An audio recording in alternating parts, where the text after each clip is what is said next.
Well,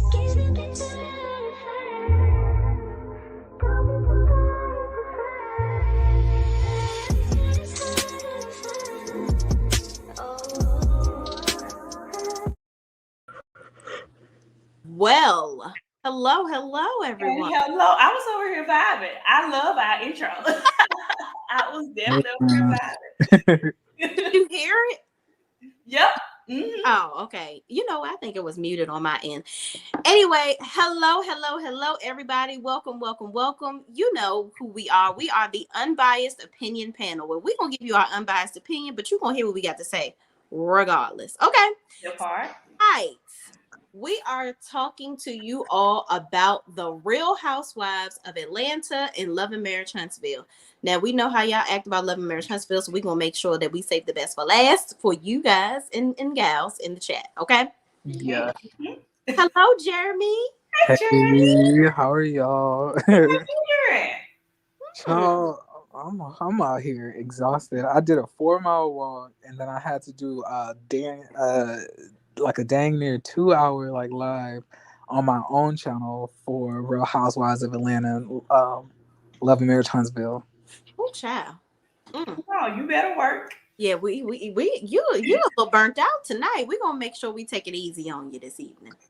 Thank you. So what you got in the background over there, Sean? I see a beautiful painting. Is this a Mother's Day gift? No, my mom and my sister, we went to paint with the twist. Oh. So that's what it is. So I just put it right there. And we freehand that, child. That is an original. It wasn't sketched out or nothing. Okay. Look at my artist skills, okay? Look at me.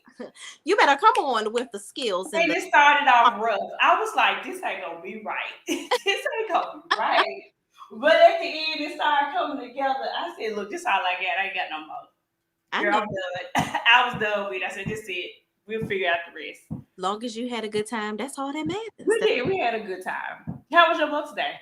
It was very good. My husband knows the way to my heart is through my stomach. So he cooked for me all day long.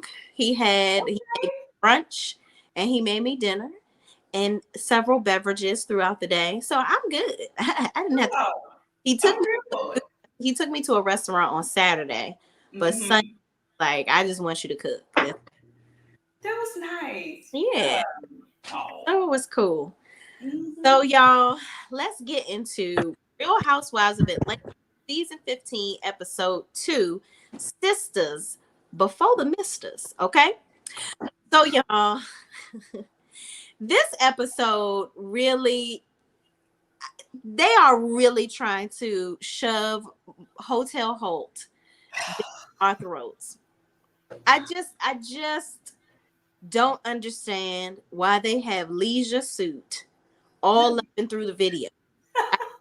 It's overkill at this point. It is overkill. I think they putting too much on it at one time. Like we just in episode 2.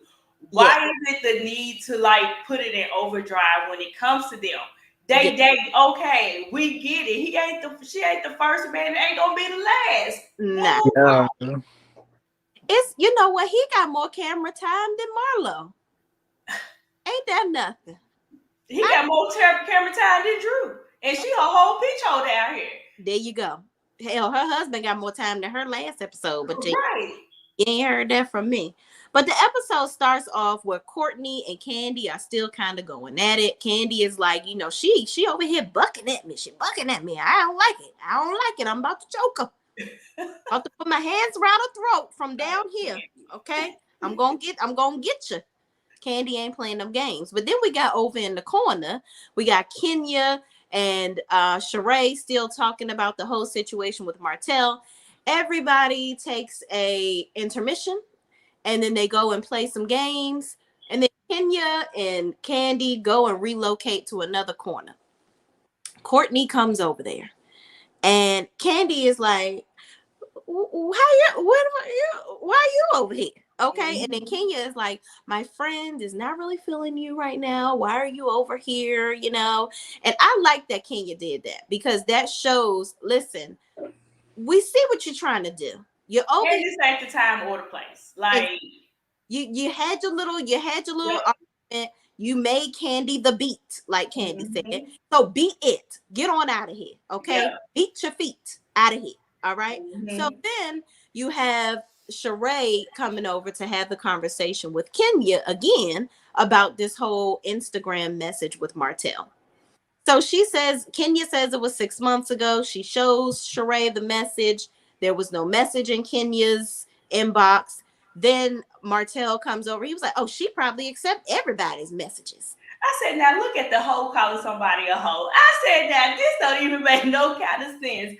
Baby, go sit down. Have several seats. You and your houndstooth jacket that you had on. Get out of here. And your top hat. No, nobody cares about anything that you have going on, sir.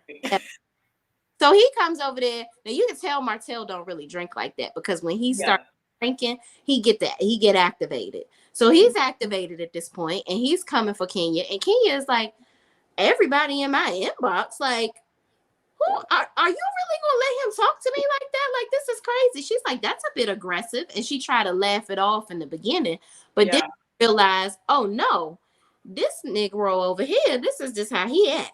So she wasn't with the games. So then it escalated from there. I got a question. Mm-hmm. Do you think that the word aggressive was a trigger word?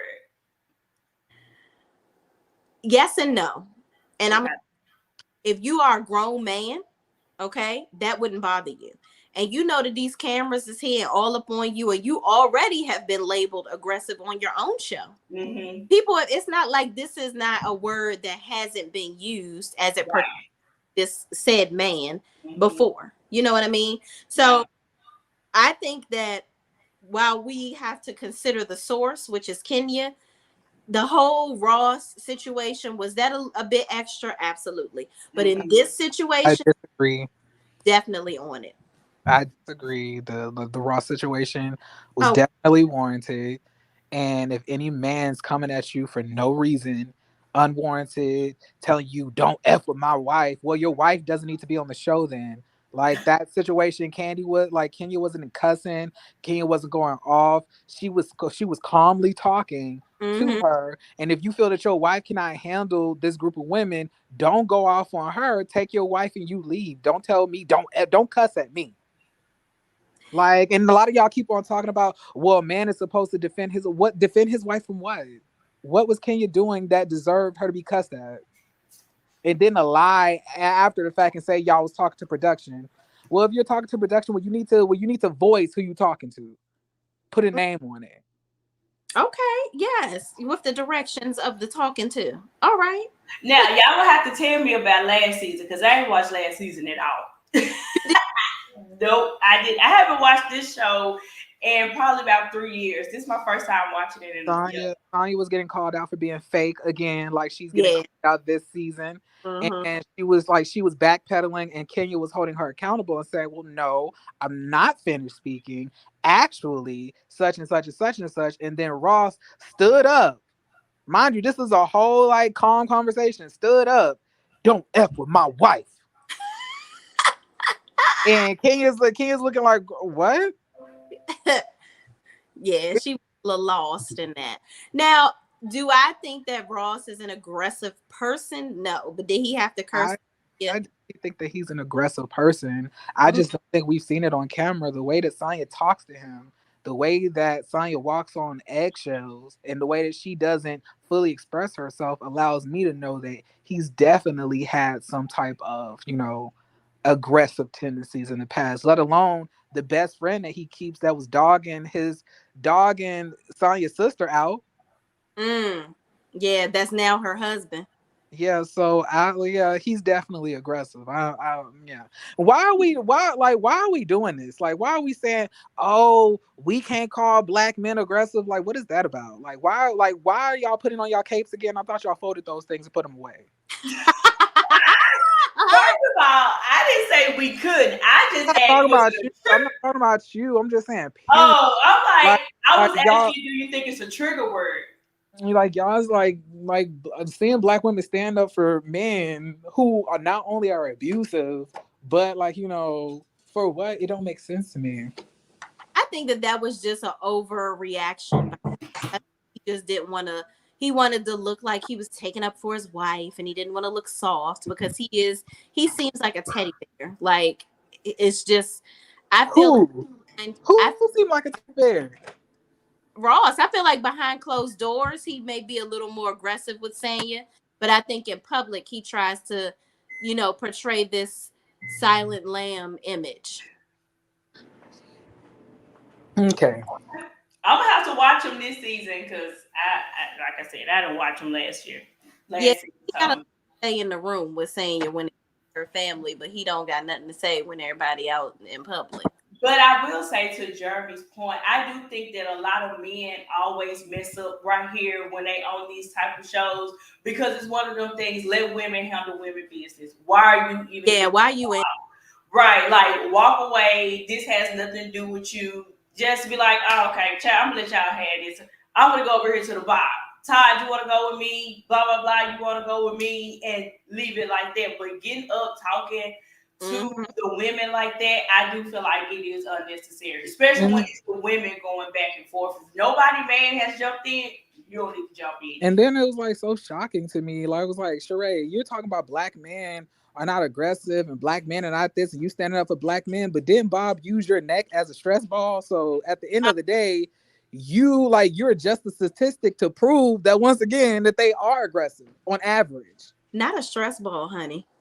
Catch that tea. So I didn't really understand what she was talking about. And the man that you're defending is literally stalking his baby mama. So yes, there's that. So yeah, that's exactly what happened throughout this scene. Kenya was basically referencing what Bob said when she was like, you choked me and you from my neck, and he was like, well, you still alive, ain't you? I guess I should have did it, or something. You were still breathing. You didn't stop breathing, or something like that. Yeah. So I'm like, wow. Hey. Yeah.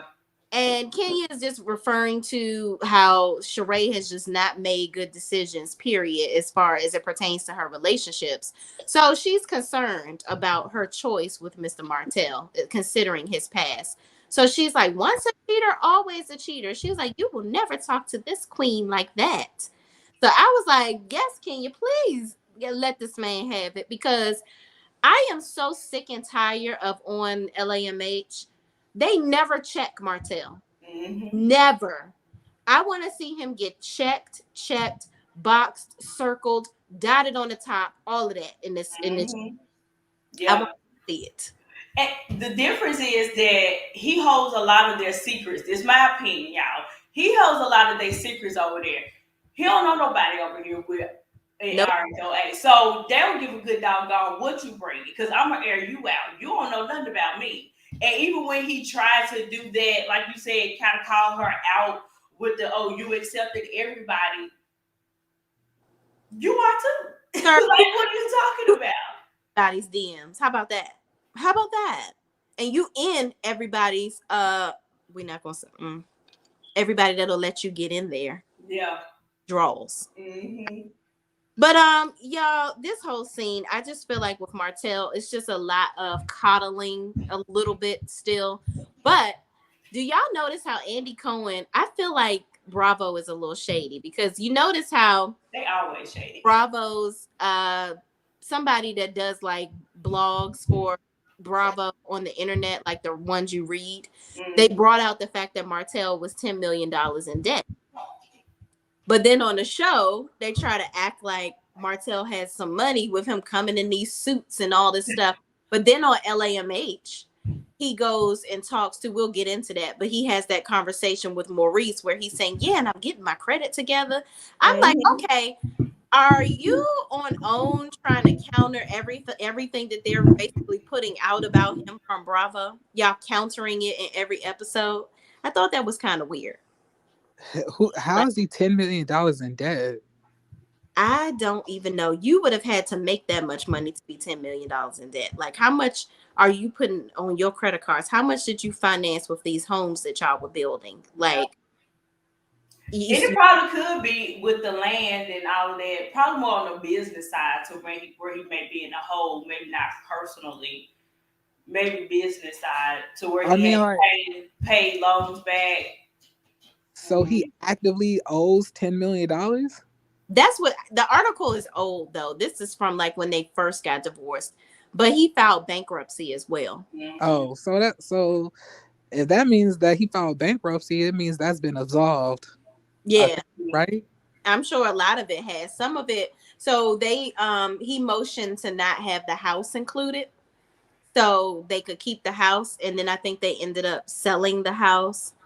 And I don't know if they had to split the proceeds or not, but I thought the house also went into foreclosure for some reason. I'm not sure, but I think one of the houses did, and the other one, I think they ended up selling, and they had to split the money from there. But one of them, I think, did, but I could be wrong too. So okay. And one of the creditors that they listed was Melody. That he owes her. Maybe that's because the judge did order him to pay the $1,000 back. Mm-hmm. Review Hour says $10 million equals taxes, interest, etc. Oh, okay. Wow. Well, That's a lot. Good it Lord, is that's a lot. going together. Sheesh. All right, y'all. So moving on to the next scene, we have Drew and Ralph. Drew finally gets on the scene. She's coming back home from Chicago. I guess she took the boys and Ralph kept their daughter with him there. So they were preparing something to show Drew, give her a nice little gift when she gets back, greet the boys, all those good things. So Drew comes and tells Ralph about her trip to Chicago. Her father is not doing well, unfortunately. He has Alzheimer's and he can't really remember her, but he heard one of her songs and it made him start to remember her. And then she was having a good moment, kind of remembering all of the great times with her dad. But then they get into talking about their relationship. It's hard for me to watch these Drew and Ralph scenes because we already know what's going to happen. Yeah. But she was like, yeah, our relationship is the best it's been in 8 years because of music. Okay. Somewhere there's music. Okay. He's right for her. He is producing songs and all this, that, and the third. She is back singing because she sang Happy Birthday at Sheree's party and did a good job. So now she wants to sing. I'm like, okay, music soul child, I just want to sing. Girl, do what you gotta do. What do Ralph do anyway? What is his job? Child, I have no idea. Your guesses is just good. He is a jack of all trades and a master of none. Okay. Because when she said that, I was like, wait, was this always his profession? Like, was he always in the music business? Or that's just this season? Just what he doing? Playing the keyboard at church, child, and I guess he decided to play the keyboard that day and write a damn song. I don't know. Did the song chart? I ain't never heard the song. It's okay. I think her vocals are good, but I think it's very low. Like her voice is too low or something, and the music in the background just doesn't fit. Like she need to get Candy to write her a song. Did y'all see that her and Candace got a song together? Oh yeah, and Candace is coming on next episode. Yeah, can't wait to see that. Yeah. Have you heard it, Jeremy? I didn't know it was released yet. I know it's called Affirmations Part 2. Okay. Just simply says Peanut Head should have been with Drew and not at Ross' birthday party. Right. That part. Gonna miss that. Who kept the baby then? Child, good catch. You gonna move on. You know what? And I also want to know, back at the ranch at the party, who was the lady with the braids? That was holding Martel. Yeah. I don't know. I need to know who sis is, because she was all up in the Kool-Aid, didn't know the flavor. Yeah. I need to. She wasn't dressed in like the attire of the party, so either she was a babysitter. Not babysitter. Maybe she was like a producer. Maybe, but she looked older, like maybe one of his aunts or something. I don't know, child. Because she wasn't dressed in the attire, so I don't think she was a part of the show like a guest, but probably somebody that's behind the scenes. just simply said child, probably a mistress. Child, no, that lady. I think Sheree is as old as it's gonna get for Martel. That lady older than Sheree. But y'all, moving on. He says that Ralph reveals that him and Courtney are in fact cousins. And so Drew asked what was going on with Candy at the party. Like, I saw in her story something was popping off, what happened? And Ralph was like, well, I think it was my cousin. And I was just like, this is just ridiculous. Courtney is grasping at straws trying to get some like 5 minutes of fame on this show, and it's insane. She came in too hot for no reason. Like, girl, calm down. You got the whole season to get in Candy Tail if you want to. Why are you doing it in the first 5 minutes? Go have several seats. Go right away. With a cushion. Sit down. Sit down. God. So moving on, we have Candy and Sanya meeting for lunch. Sanya asked Candy how she's doing. Candy said, girl, I've been busy. I'm running around like a chicken with their head cut off. How you? That's about the same. So then she says, thank you so much for inviting us to Disney. We had such a great time. So Candy invited everybody in the group to Disney on her time. She got an Airbnb. And Sanya and her family obliged and came on the trip. And they said that they had such a really, really good time. So then Sanya asked her about the party. She's like, did you have fun?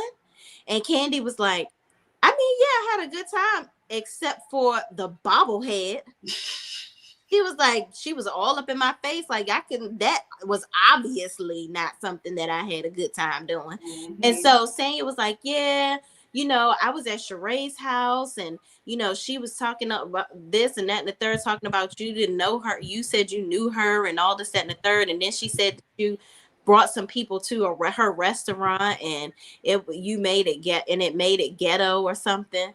And Candy was like, so what you say when she called me ghetto? Sanya gets instantly uncomfortable. She's like looking for something on the table. I was like, girl, are you Carmen Sandiego? Looking for mystery. What is you at the dinner table? What are you looking for? So she's looking around. She's like, well, I don't think she called you ghetto. I was saying that the people that came with you were ghetto. So they go and flash to a scene where Courtney and Sanya and Sheree are sitting there, and Courtney was like, yeah, so Candy came to my restaurant and then she brought this, she did a post about the restaurant or something. She did something. She brought some people, and she said later, after Candy's post or video or whatever she did in her stories, she said a whole bunch of ghetto people came. Yeah. I'm like, girl, it sounded like the restaurant was empty. You might the thing is that she sent some people there. But did she say she did jewelry and she had like this marketing career? Did she say that in the first episode, Jeremy? I'm not sure actually. I think she said that in the first episode. So I'm trying to figure out where this whole restaurant thing come from, because she said she has a jewelry company and this marketing consulting something whatever company. Oh yeah, she did say she had a jewelry company, I believe. Yeah, and she was like doing some type of marketing. Yeah, she never said anything about a restaurant. So where this come from? I feel like that would have been the first thing you would have called out. Right. And I think Sanya was not expecting Candy to ask her that question. I think she thought this was going to be surface level. We just really great to say what happened, you happened, that happened, and then that was it. I don't think she was expecting Candy to say, so what did you say? That's the first thing I ask all of my friends when they come and tell me somebody said some shit about me. I'd be like, so what you say? What was your words? Yeah, like the thing that you should be telling me is like, tell me why I just had to cuss out this person because they were saying such and such and such and such about you. Yeah. Boom. That's how you bring it to me. Right. And then I'm going to still fact check to see if that's how it went down. And make sure you said it like that. Mm-hmm. That part. Because I'm like, you didn't say that. And which is crazy. She's been on the show already. You know that they're going to watch the show when it's aired. Why would you sit there and lie, knowing that she's going to look at the episode and see what you did? She's going to see that you was back there cackling like, yuck, yuck, yuck, yuck. right there with Sheree. You was sitting there having a good old laugh. And it wasn't even that funny. It was. You was doing a whole knee slap over something that wasn't even funny. Girl. Too much. Mm-mm. Not a whole knee slap, sis. Girl, she was laughing like a girl. We did not go to the comedy show. Like, ridiculous. So, moving on. So, Sanya is stuttering Stanley. She don't know what to say. And she said, no, I did. I just told her, Candy is my friend and maybe you should talk to her. Like, you guys need to have a conversation. So, she was like, so you didn't stand up for me. Mm-hmm. Oh, okay. I see you. I see what you're doing. And so Sanya was like, no. I just think you guys need to have a talk and this, that, and the third. And then Candy kind of deads it and says, I can't stand these fake bougie BIs. And then the scene ends. I'm like, so Kenya, damn it, I'm mixed. Trying to put the names together. So Candy is basically like, duly noted, I don't trust this heifer. Mm-hmm. And I think it's because she likes Sanya. She, Candy really gets along with Sanya. She said their families get along. Probably the kids play together, but she just too fake. Yeah. So moving on, we have Marlo in the room with her nephew doing something with some shoes. Moving on. Sanya talks to Ross about everybody in the house. Okay. Ross basically has a conversation with her saying it's time for us to do our own thing. We trying to have another kid. We have our child. Like, get somebody else to do it. Where's your family going? Like, what's happening? So Sanya is the only one holding on to her family. She's like, pretty much my sister wants to move out. My mom and my mom went to Florida and she's talking about that's where her roots are because Florida probably is close to Jamaica as she gonna get here in the States. Mm-hmm. So she is just, everybody else wants to move out, but saying you don't want the peoples to move out. So why are they there? Huh? Why are they there? Y'all know y'all got to fill me in. Why are they living with her? Either. I don't know. Because everybody was supposed to eventually find their own home, their own spaces. They were supposed to live with each other for 2 years. And then, everybody divide and conquer. Yeah. I think Sanya wants them there, so she's sabotaging them leaving. Mm-hmm. Yeah. And the sister is about sick of her because in the last episode when the husband was sitting down to eat, because that's her husband is Sanya's assistant. She's right. Like, instead of you letting him eat, you trying to find something else for him to do. Like, Sanya has some serious ADD. Like, I could see it. Like, when she's talking, she's like talking real fast. She can't pay attention. She can't sit still. So she wants everybody else to be doing what she's doing. And she's really attached to her family. And when her family is gone, then she really gonna have to be attached to Ross. And Ross is really attached to whatever is in Texas. And I was about to say, what? And that was gonna be my next question. Why he always in Austin? Well, they have a driving service down there. Like they own a business where they provide like limos, luxury cars, stuff like that. Service. Okay. Yeah, so he's down there handling that business. So she's like, you have been gone so much. How we gonna make baby number 2 when you always gone, child? He's like, well, we can have fun practicing. I'm like, okay, well, if you ain't never there. So he must not want the baby. That's what it sounds like to me. He the one was begging for it. Oh, he want the baby? Yeah. Mm-hmm. He wants to have another kid. She don't want to have no more kids. So because they got Dennis the Menace already, so they don't want to have no more children. Well, that child bad. He bad? Oh, he is handsome, but he is bad as okay. Mm-hmm. He needs From how he was talking, it almost made it seem like he didn't want the child. Like he didn't want to have a baby. He wants it, and she's trying. But I think also Sanya doesn't want people to move out because she felt like with Deuce, Ross wasn't really there very much. But I feel like, you know, he was still in the NFL when Deuce was a baby. So I don't know, but she's like, she felt like he really wasn't there in the beginning, like during that crucial time. You know how it is with her. Like, that's a lot of work. She felt like she had to do all of it on her own, and she don't want to do that again. That's understandable. Yeah. So y'all, moving on, in the next scene, this was pretty shady, and I want to get y'all thoughts on this. Candy and Todd go into Blaze, okay? So they're in there, and Todd is talking about all the restaurants and things and what he wants to do. We got Philip from the Candy and the gang coming up in here and saying his greetings and salutations. And so they're going to be tasting some new items that will be on the menu at Blaze. Okay. So Todd says, she's like, you know, Candy says, you just keep opening restaurants. Like, why do you keep doing that? And he's like, well, I've made the most money I've ever made from restaurants in my life. So I want to keep doing it because I can use the money from that to fund my own ventures. That was a dig because Candy won't immediately stand behind his movie. So he's like, F what you talking about.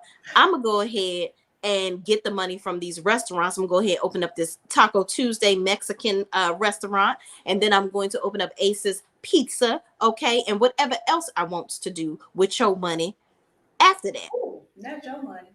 That part, because where is he getting from? Todd, I hope that you take some of Candy's money and get you a generator at the OLG. You see, because that's what you got a lot of problems. You're doing a whole lot of things by getting all these new restaurants when you need to spruce up the ones that you got. That part. Okay. When that show came on and they would not invest in a generator, I'm like, y'all, this don't even make sense. Why would y'all keep putting yourself and the customers in this position? Get a freaking generator. Just get the generator. It's ridiculous. Like, I think he's making it more difficult than it really needs to be. Yeah. Honestly. But you want to keep on. And what happened to the egg rolls with Brian from Candy and the Gang? He gonna offer those at the pizza place? Do y'all think that he needs to open up all those businesses with the restaurants? This is my opinion. I feel like the only reason why he's getting a good turnaround the way he is because of Candy name and because of the show. We're not gonna make it seem, because real people that open up restaurants, it takes them almost 3 to 5 years before they see a turnaround. So he's only seeing this quick of a turnaround because of the show and Candy's name. Yeah, and I will say I've gone to OLG now 2 times. The food is good at OLG. It is. However, it needs a serious update in the visuals. They got like some turf grass on the ground. Like, it's very dated looking. Very mom and pop-ish, if you will. It's like a little chic around the bar area, but get into further in where the dining area is, it's just kind of blah. You know what I mean? So, child. And then Candy said that Blaze was in an urban area. She said that, right? Mm-hmm. So if you're wanting to have a high upscale restaurant, was that a good idea to put it in that area? Well, you know what? She puts all of her restaurants and places of business in those types of areas so that she can give people opportunities. I do remember her saying that. Okay.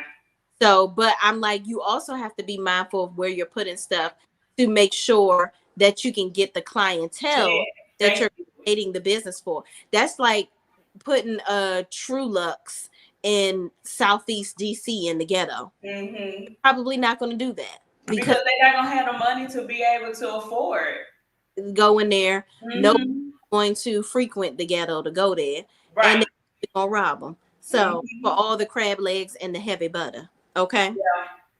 So, you know, Candy. So, moving on from that, the elephant in the room, which I don't even know why they had Melvin come. if you didn't want to talk about this. With this whole arm in a sling, like the obvious thing. Look like you just got some stitches and some more stuff. Like you just came out the hospital. Right. So he comes to try some chicken and all the little stuff that they supposed to be trying with them. Because he is the line chef or the line cook, I guess. Or the kitchen manager. So she's like, how you doing? Oh, you all right, cool. Like, I thought she almost was going to dap him up in the arm that was in the sling. Talking like this her little buddy that she just dapping up, if you will. But I thought it sounded really insensitive how Kandi was like, yeah, my cousin, it was an employee. He came to work and he was a little too drunk. And yeah, my cousin tried to, dead situation and he got shot. That's what happened. I'm like, you are not like sad or nothing. Maybe I'm gonna give her the benefit of the doubt and be like, okay, maybe she's had all of those emotions already. But I'm like, girl, you are just talking so nonchalant and you're like a matter of fact type conversation. Yeah, and he's probably the hardest working person for her. Like on Kandi and the Gang, Melvin goes above and beyond for Kandi, and I believe it's because that's the one that she raised as well, and she's always been there for him. I'm pretty sure Kandi probably paying his rent and more stuff, but his life shouldn't have to revolve around restaurants and what she needs him to do. Yeah, it's a different form of incarceration for him. But he's like a chef. Yeah, but it's like I didn't ever really see him doing anything fun on Kandi and the Gang. He always was thinking about work. I mean, maybe that's just how he is. It's good to see some man thinking about work since none of them trying to work 9 to 5s nowadays. Oh, well, that's true. This is true. I wonder if he still lived with the other cousin that think he fine. Oh, you know what? Because he had moved out and moved with his girlfriend. They bought a house together, and now they ain't together no more. With that. So anyway, the producer breaks the fourth wall and comes over and is like, hello, I know you lying. We're not gonna talk about the elephant in the room right there on his arm, right there. Yeah, you know what I'm talking about that? So that was when Kandi was like, oh yeah, and this is what happened, blah blah blah. Let me tell y'all what it is. Kandi said, oh, you don't want to renew Kandi in the Gang? We're not going to talk about that slang. All right. We're not doing that. We're not going to talk about none of that because you took my show away, Bravo. But she still talked about it. That was my thing. Because she still talked about it. Even when it was even though she did it in her confessional, if it was one of those things to where no, this is still a legal issue, when it was time for her confessional, look, she still should have said, I told y'all already. This is a legal situation. You still talked about it on camera and told us exactly what happened. This is true. So I guess she was like, you caught me. You got me, partner. Let me go ahead and tell you what happened. I just think that Kandi, also, you should have told the story because don't nobody give a damn about you trying some different chicken wings in this restaurant. Don't care. Yeah, like every year it's, oh, me and Todd are having problems. Oh, my mama don't like Todd. But if that's your reality, cool, okay? But we can't keep you just keep on milking the situation so you can show your businesses. And again, on the flip side, I still don't agree with Marlo and Sheree just trying to poke the bear, if you will, and she's not doing anything to bother them. Like they just feel like she's not doing enough to earn her peach. But I'm like, what the hell are you two birds doing? Because nothing going on besides Martel. And Marlo, we know that you have a whole line of concert tickets for your cooch. So what are you talking about? And you probably was mad at them kids because now that they live with you, you can't have a revolving door of misters no more. Allegedly, where's the banner? Let me go ahead and put it up. There you go. But like, Marlo she has no storyline either. We just have her sitting over there in Renum Spoon fashions. And what else is going outside of that besides the kid? I don't get it. Yeah. But moving on, in the next scene, we have Kenya and Akila. Akila is very pretty, by the way. So Kenya is basically the girls, they're playing tennis and whatnot. So Kenya is having a conversation with Akila about the whole situation with Sheree and Martel and how she felt disrespected and she didn't feel like Sheree had her back. And Akila was basically like, "Oh, we sitting up here defending men that are disrespectful. Isn't she like in her 50s?" And Kenya was like, "Yeah, girl." She was like, "Ooh," at her big age, dreadful.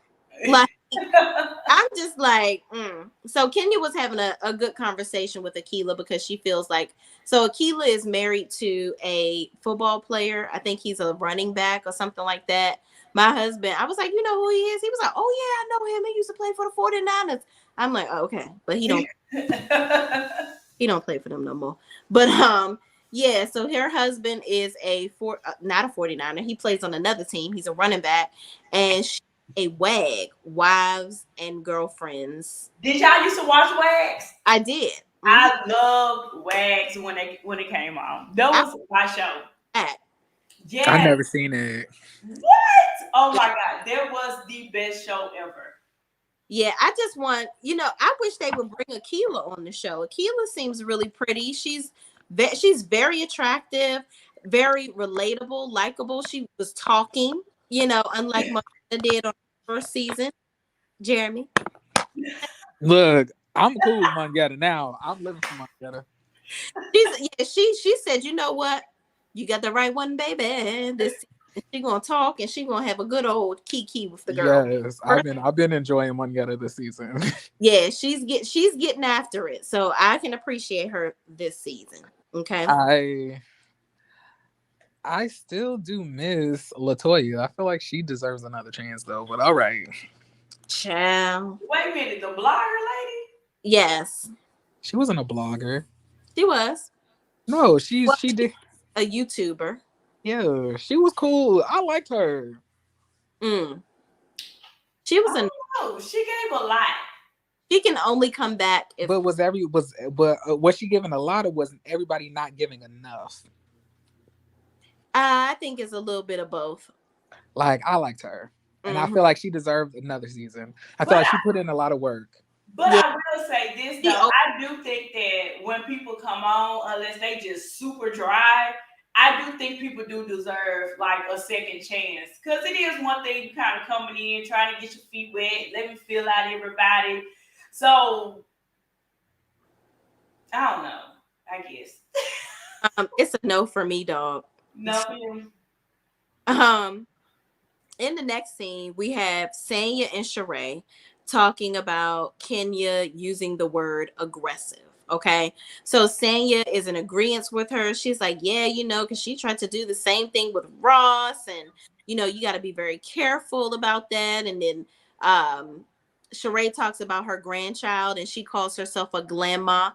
I thought it was interesting how she tried to coin the name as if she made it up. Right. Girl, good and daggone well that you sat up there and heard Nene say that already. All the time. Yeah. Mm-hmm. So boo and bye to you, Sheree. Okay. So yeah, they both sit there and cry a river talking about Kenya. Nobody cares. Moving on, unless y'all have something to say about that. Nope. That was the last scene I saw, so I don't know what happened past that. Yeah, they ain't talking about nothing important. So then we have Drew and Ralph in the studio. Candy recommended a producer. I actually recognized that studio. It looked like the studio from on SWV and Escape. So she must have recommended her studio because that's her studio. And the producer was in there to help Drew and Ralph to their list. He's going to listen to their song and see what he can do to help them. Now, somebody said in the chat earlier that Ralph makes music to put kids to sleep. It makes sense because of that song. I was like, it's just too low or something. It's called Already Know. And like Drew's voice sounds very dreamy. Like, you already know. Like, I'm like, oh, I'm tired. There we go. Instant euphoria. But yeah, so I hope the producer can put a little snazz on it, bring it up a little more upbeat. I don't know. So do you think, because going back a little bit now, this we're talking about this part, Mm-hmm. do you think that she should like pursue a career in singing, or do y'all think she's a better actress? I think she can do both. Mm-hmm. I think she can do both. I think Drew is very talented, but I think that again, like most people that sing, a Jamie Foxx, if you will, Mm-hmm. they need to be managed well. Like Yeah. you need to have somebody that can write the right songs for you. Mm-hmm. Because Jamie Foxx for years struggled with people making that differentiation of him Yeah. being a comedian and an actor, and then when we realized, okay, we are going to really take him serious for singing. Like Eddie Murphy could sing, but people thought it was funny because it's Eddie Murphy. So he couldn't break out of that image. So people often put you in a box. I think Mm-hmm. that Drew can come out of that box. I think that she can definitely has duality with her for sure.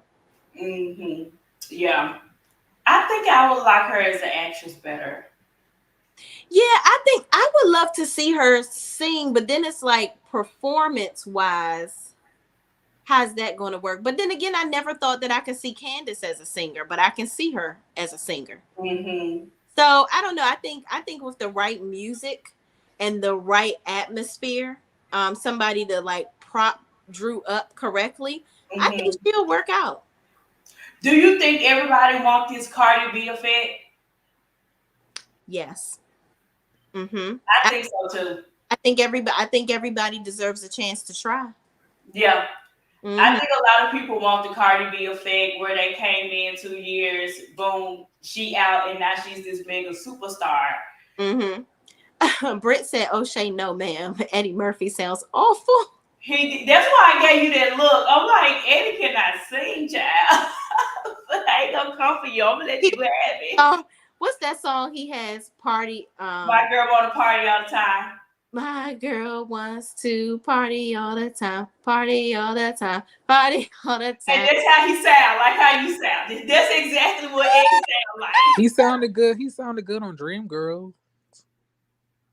Oh, Oh, I forgot about that. I forgot he was singing. He did do He was doing big ballads. Like he was singing for real. Mm-hmm. Like he was singing. Like he can sing. I don't know what happened I on think that. he can hold a note. I Nah, think you can't be on the Dreamgirl soundtrack holding notes. Nah, that's not how that work. so you saying they ain't have no machine behind him to help him out, hope him out a little bit? Nah, like he just had like the type of voice that he kind of has is like that James Brown-esque screamy type of voice. Like get on up, like that. That's the style that he was singing in. That's who his character was based on. And he was able to sing those songs really, really good. Got me a Cadillac. Like, what you got me a Cadillac? What? Look, I am like Dreamgirls is one of my favorite movies of all time. Mine too. I can sing every song word from word. Like, yes, I love Dreamgirls. That's a classic. He can sing. My 22-year-old has it on his playlist for me. Well, there you go, Miss Wynn. See, I have a partner in this. So y'all, pretty much Drew and Ralph in the studio. They think that's helping their marriage get better. We all know it ain't. Moving on. So Kenya and Sheree meet up at the Sheba Sheen warehouse. Okay, Sheree is so cheap. The peoples tell her that this here would look better. You see, if you give it a little steam up on it. Sheree was like, "That's an extra charge." They said, "Hell yeah." She said, "I ain't paying it. We know." Why does she have a warehouse? What you say? Why does she have a warehouse? I have no idea. Okay. First of all, they said, "Oh, you have about 200 and something orders." I believe Melody gets that many orders and packs it from her house. I was about to say she got that big old mansion, and Yeah. Sheree got a bad house. I give her that. That's Yeah. a bad house. Listen, I know you Girl, got is now, but you could turn a room into your store and do it yourself. She's lazy. you got a whole basement downstairs to where it don't have to be in the upstairs of the house where people roam around. You know that basement, you didn't want the people to go down there when you was building your house. You was mad at them. You didn't want them to go down there. Girl, put that stuff in that basement. Leave them boxes there, pack it up, especially when it's time for you to make good money, and then you move into a warehouse. Who warehouse she don't walk in and damn slap the label on there? Her and Martel are really made in heaven for each other because that's all it was. She got some e-commerce space place where, people are sharing a space. She got her stuff on like 3 racks and making it look like her stuff all throughout this warehouse, and it's not. Okay. Oh, like what Robin had in Potomac. Yep. Mm-hmm. Like a 40-year-old virgin. We sell your stuff on eBay for you. I was like, girl, okay. I saw the clips of it, but I don't know the conversation because the clips been floating around with them standing there talking with each other. So yeah, so Vanessa Barnes Miller says it's not a warehouse that belongs to Sheree. It was a fulfillment center. Yeah, so I saw the door where it said e-commerce spaces or whatever. So it's like a fulfillment center where they'll have your products in. But I'm like, if she comes in there and ships the stuff out herself, they just putting labels on the boxes for her? Yeah. Mm-hmm. So she just coming in there taping the boxes up. She wanted to look like she was working. Girl. That's all that was. She wanted to look like she was hands-on. And go ahead and do that damn job. Girl, bye. Talking about she's quality control. She's like, this is so wrinkled. Oh, they couldn't even do this? Child, moving on, Sheree, because she was like, oh my God, the proudest time of my life, most amazing time is my fashion show. I'm like, well, girl, where's those fashions? Because that's what for. I'd be damned if I pay you $200, $300 for some damn leggings. You have lost your muscle back mind. No. Mm-mm. The proudest time of her life was when Bob Whitfield got drafted into the NFL. And she spit out them 3 kids. That was the next proud moment. The first one he was broke for, so I don't know about that one. And is one that she had in high school. Yeah. Mm-hmm. But she knew, look, man, Will made it. You mean the high school she never graduated from? Mm-hmm. That part too. She dropped out of school, actually. In middle school? Yep. Mm-hmm. Yep. So that's why Sheree stuttering Stanley Whitfield. Okay. That's why she's hella middle school. I knew she dropped out, but yeah. I wonder if she went back and got her GED. How did this happen? What was her mama doing? Child, we don't know. Everybody too busy saying Candy don't talk about her life. Exactly. Surprisingly. We need to ask Thelma, what the hell was Sheree doing? And why wasn't you momming her enough? Now let's be careful. Because you could be a parent to his child all you want to. They ain't gonna stop them from hunching. Well, that's true. Because if they or being bad kid. But middle school is still at an age to where you can almost still have a grip on them to a certain extent. Child, what they was doing in my middle school, I don't know. Yeah, my middle school kids was smoking dope and having sex. When you say smoking dope, what do you mean? Like what you mean? Huh? The herbs, the herbals. That's dope. Like I thought dope was like, crack. Oh no.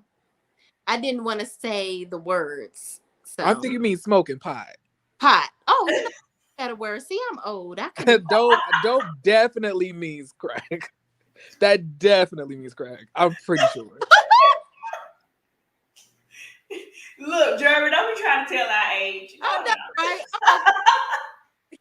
Just put that on the iPod, like right.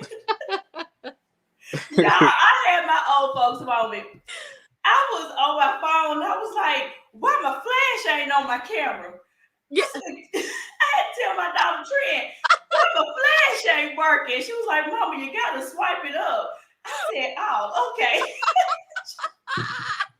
I said, "Oh, I feel so old at saying this." Oh my god! I can't wait till my 6-year-old does that to me. It's going to be hilarious.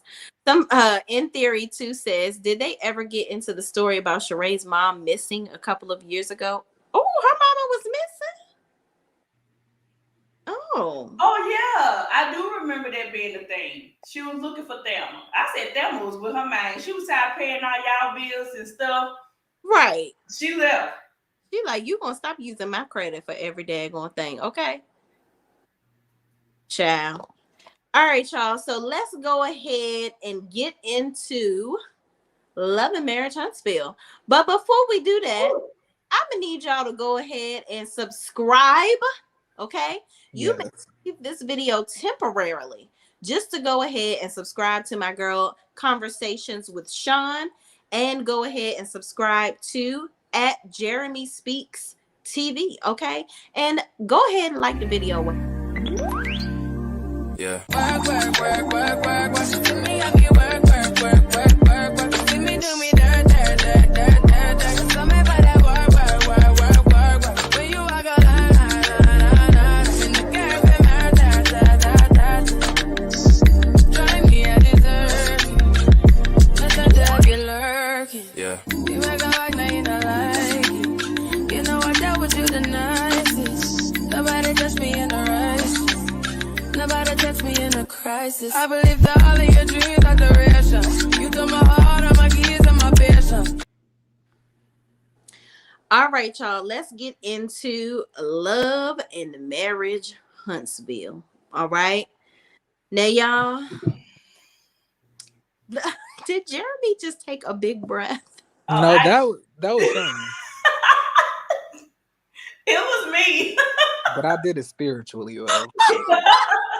Like my spirit did. That's probably what you heard. It was me. I was like, ooh. You're like, oh Lord Jesus. Okay. Help us, Father. Help us, Lord. So, y'all, Love and Marriage Huntsville, we got a lot to wrap our arms around. Do we though? Is it a lie? Oh, it's a lot. It's some guess who's coming to dinner going on in here. Okay. We got homegirl here. You see, I think the biggest thing really is just this tea party. Everything else they could have kept, but they could have kept all of it. So we go through it until we get to the tea party. But here we go. Mel goes over to Tiffany's house and gives her some of her products, okay? Yes. Headed on down with the pregnant Tiffany to talk about her issues at the spa, if you see. And Tiffany is like, yo, you know, Kiki this, and I'm all in their business, and I shouldn't be, and, you know, I need to just shut the hell up whether I'm pregnant or not. She ain't really said that, but that's what she should have said. But she's all up in the Kool-Aid, don't know the flavor.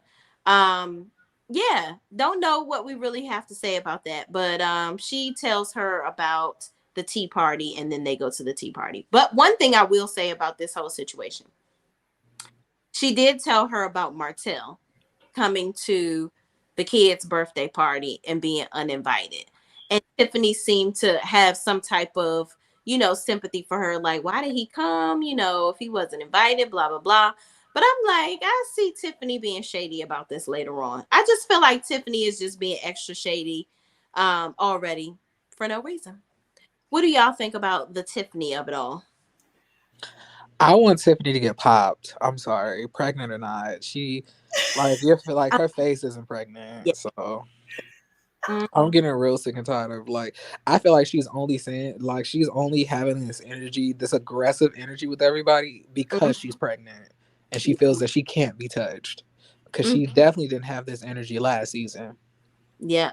Let me tell you something. Tiffany gonna get touched by an angel if she doesn't stop. I feel like Tiffany have always inserted her foot in her mouth. Mm-hmm. But I think she's always been that way. Nah, like not like this though. Like she's cussing at people. She ain't never did that before. Like she done cussed at people twice. Like she keeps on doing it, and she keeps on getting bucked with people, and she's doing it because she's pregnant. That's the reason. Like yes, she might have been disrespectful or completely messy, but she was never like aggressive about it. Now she's like dropping f-bombs, f this, no f, and like you're doing that because you're pregnant. Nobody can touch you. Mm-hmm. Everybody got don't talk to Tiffany. No, Tiffany's pregnant. Her face not. That's the part of the body. Her nose look pregnant. Yeah, it's spread real wide. Telling all the bullshit. Okay, all of it. Oh man. She also talks about she didn't like how she feels like she allowed Kiki to pull her down to her level. But she was glad to see Mel, even though her and Tisha aren't in a good place at the spa. Girl, what are you talking about? Tiffany, that's what I'm saying. Tiffany gonna always shade everybody. Tiffany has no loyalty to nobody. Even then, there was a dig. Like, oh, why you there? You and Tisha don't get along. Yeah, why are you hanging out with Tisha? And Mel was like, oh, our girls, used to hang out. So it's like we're trying to reconcile, and like I invited her. It is what it is. Mm-hmm. Moving on from that. In the next scene, Maurice gaslights the hell out of Kimmy over Monster. I hated that scene. And somehow involves Kiowa. So Kimmy, first of all, Kimmy is going through a whole, health issue. And she's still in here cooking and cleaning. This woman should be somewhere with her feet up. But yet she's still doing all of the house chores and duties and taking care of your son that you did all of these Sambo videos and shows for to get to the house for you to have Kimmy raise him. So Kimmy is like, listen, it's simple things like the yard. I need him to do this and cleaning up his room and doing that. And he's not doing what I'm asking him to do. I need you to reinforce the things that I'm telling him. So he's like, so what you're saying is you don't like Kiowa, okay? And Kiowa, you don't want to discipline Monster because you're scared of what Kiowa gonna say. Kimmy was like, what are you talking about? I'm not talking about Kiowa. This was a dumb scene. What are you talking about? I hated it. I hated that entire scene. So much so because you're trying to make Monster being a teenager a storyline. Right. Just trying to segue into you trying to create a problem between Kiowa and Kimmy again. Period. So for me, I'm just gonna be honest. I have 2 teenagers. I'm telling them 2 or 3 times, didn't I tell you to get your butt up and do X, Y, and Z, whatever it is that I needed them to do. We've been teenagers. Mm-hmm. Where we're like, hey, I don't feel like getting up. I'll get up in a minute, So why are we making this a storyline for you to segue into you trying to make it a Kiowa and Kimmy situation? I think he likes when it's like he gets some type of hard on when Kiowa and Kimmy are at each other's throats, like they're fighting over him or something. And Kimmy is like, boy, I done already got your bald head tail down the aisle. I got you. So now act right. Like, what are you? He was like, yeah, I'm just gonna go ahead and call Kiowa. And she was like, I mean, I don't know why you calling Kiowa, but okay. So he calls her, and in the long story short, Kiowa ends up agreeing with Kimmy and saying, you know what, I appreciate it. So he tried to throw a little dig and say, so Kiowa, are you saying that you agree with Kimmy raising Monster like she raised Jalen? I'm like, well, you would want her to raise him like she raised Jalen. Jalen has his own house. Jalen is a general manager of a restaurant and ain't had no prior experience but trust. Jalen is a part of D9, which y'all know how I feel about all that. And Jalen is very responsible. But it was like he was trying not to understand. That's what was irritating to me. Like, you trying not to understand where she's coming from. And then I didn't like the gaslighting of, oh, so you don't feel like you're a parent to Monster?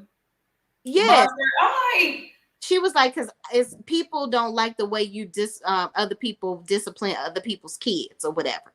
So he was like, so you don't consider Monster to be your son? Right.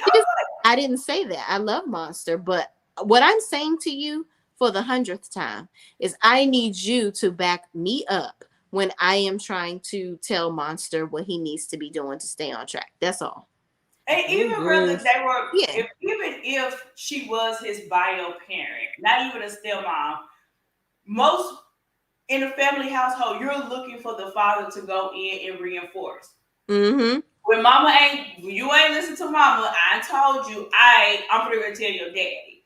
Right. It's simple. Why are you making this a hard thing? And you notice a thing to where that is her stepson. I have a stepson. Mm-hmm. And there are boundaries. When he was over here with us, you have to do what you have to do. But again, I am not going to push it to the limit because I know that, you're not my biological child. Mm-hmm. And we are trying to keep the peace. And I wouldn't treat you no different. Let me say that part. That's the important part. But even when it comes to the mother, you have to respect it because most mothers are already coming in feeling a way anyway. This is true. So I hated that whole scene. It ain't storyline worthy. They could have moved on. And that's what we're gonna do because it was dumb. Moving on. Wait, before we move on, like somebody had brought this to my attention. I wasn't thinking about this. They were saying like that a reason that Monster could be feeling the way that he's feeling is because he was uprooted from his friends, from his family, from his mom, from his neighborhood, to go to Alabama just to have his dad not be present in the household and for him to get told what to do by a woman that he really doesn't even know that well. Right. Or even like. Mm-hmm.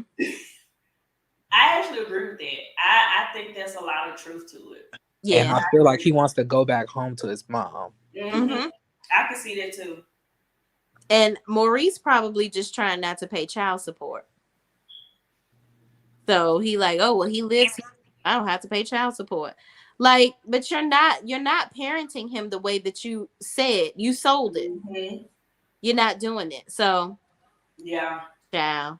I don't know. Yeah. But moving on, y'all. So in the next scene, we have Stormy and Kiki going to the Reiki specialist to cleanse their energy and remove any negative energy and get to know each other a little more. Now, if you ask me, she should have took Betty Kruger, her mama, okay? Not damn Kiki. But ain't nobody asked me nothing, so there's that. I said, what in the world is this Shaka Zulu saying? Is this? I said, what the world are we doing? I said, no, ma'am. Mm-mm. I'm like, you cleaning your chakras. What in the chakra? No. I don't care. I didn't like that scene either. I didn't like that scene. And I didn't really like the way that are y'all talking about the one with Stormy, right? Yes. Yeah. Okay, and I didn't like the way that lady answered Kiki's question about like the religion things. I was saying like you didn't really give like a real answer, and what you did say was a lie. I was saying like it would be different if you had like some type of ground base, like, you know, at least some type of article or something to base it off of. But like you just insulting the church or whatever the case may be, and then saying like, well, they don't know God, you know, when you a follower and you love God, you can do magic. I was like, last time I checked, Jesus ain't pulled rabbits out of his hat, you know. Okay. Last time I checked, like, you know, God is not doing, you know, tricks on the strip, you know, in Las Vegas with Chris Angel. Like, he's not giving us the power to do magic. He's not a genie in no bottle. And that's why I didn't like to say it. Even when she came that hard, it was almost like, okay, that should have been Kiki. Because to me, I felt like Kiki was already uncomfortable. You should have walked away then. Right. And like, girl, I'm gonna let y'all cleanse and clear and talk to the people. I'm gonna stand outside and let me go pray to Jesus real quick. And I'm gonna let y'all do what y'all gonna do. I ain't gonna knock you, girl. It's what you like. Let me know when you done. Girl, Stormy put sticks in bowls and still crying when somebody talk about her. She can go on. She's definitely not centered when she's coming in to do very stuff. Okay, very crooked, and it ain't centered. She was sitting there, and the lady. So yeah, y'all basically summed that up where Kiki asked a question about, I don't know if my pastor is really going to agree with this, and then the lady gave her spiel on why she feel the way she feel. So then the lady goes and takes some piece of stick, and she's running it around Stormy's big forehead and her bike. And she's like, oh, the electric currents. Oh, you're a genuine person. Oh, you are this. Oh, Namya Rengekyo. Oh, and Stormy begins to cry. Okay. Baby always crying. I'm like, for you to be so nasty and stank, you should up a lot of tears on demand. Like, you so gangster and want to cuss everybody out. Where was all the electricity for that? I think it's misdirect tears. That's all it is. I think it's misdirect tears. Do I think that Stormy is genuine? Yes, but I think she's. Whew, the millimeters ain't gonna like this. I do think that she is somewhat of a genuine person, but I also feel like she is ultra sensitive. Very much. She can dish out stuff and can't take it. I think that's her biggest problem.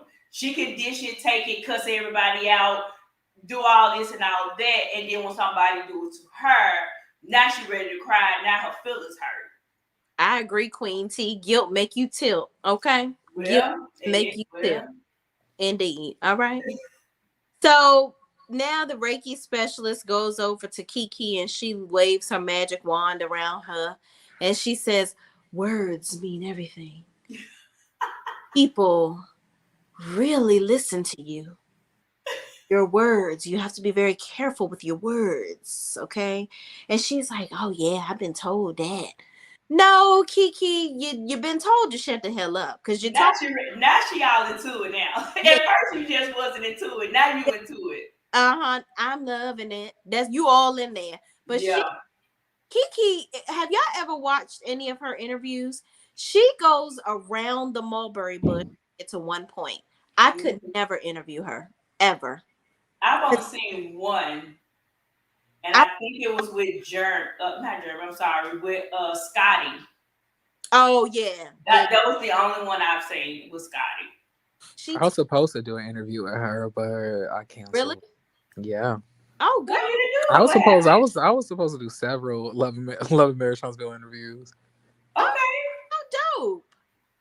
Yeah, we would if I ever interviewed her for some reason, I would have to keep her on track. I would have to tell her, okay, so you know how you like to give 5 sentences for a 1-word answer? Okay, let's cut it back. Maybe 2 sentences. I'll give you that. But not 5. Yeah. Because we can't be here all night. We cannot. Okay? Yeah.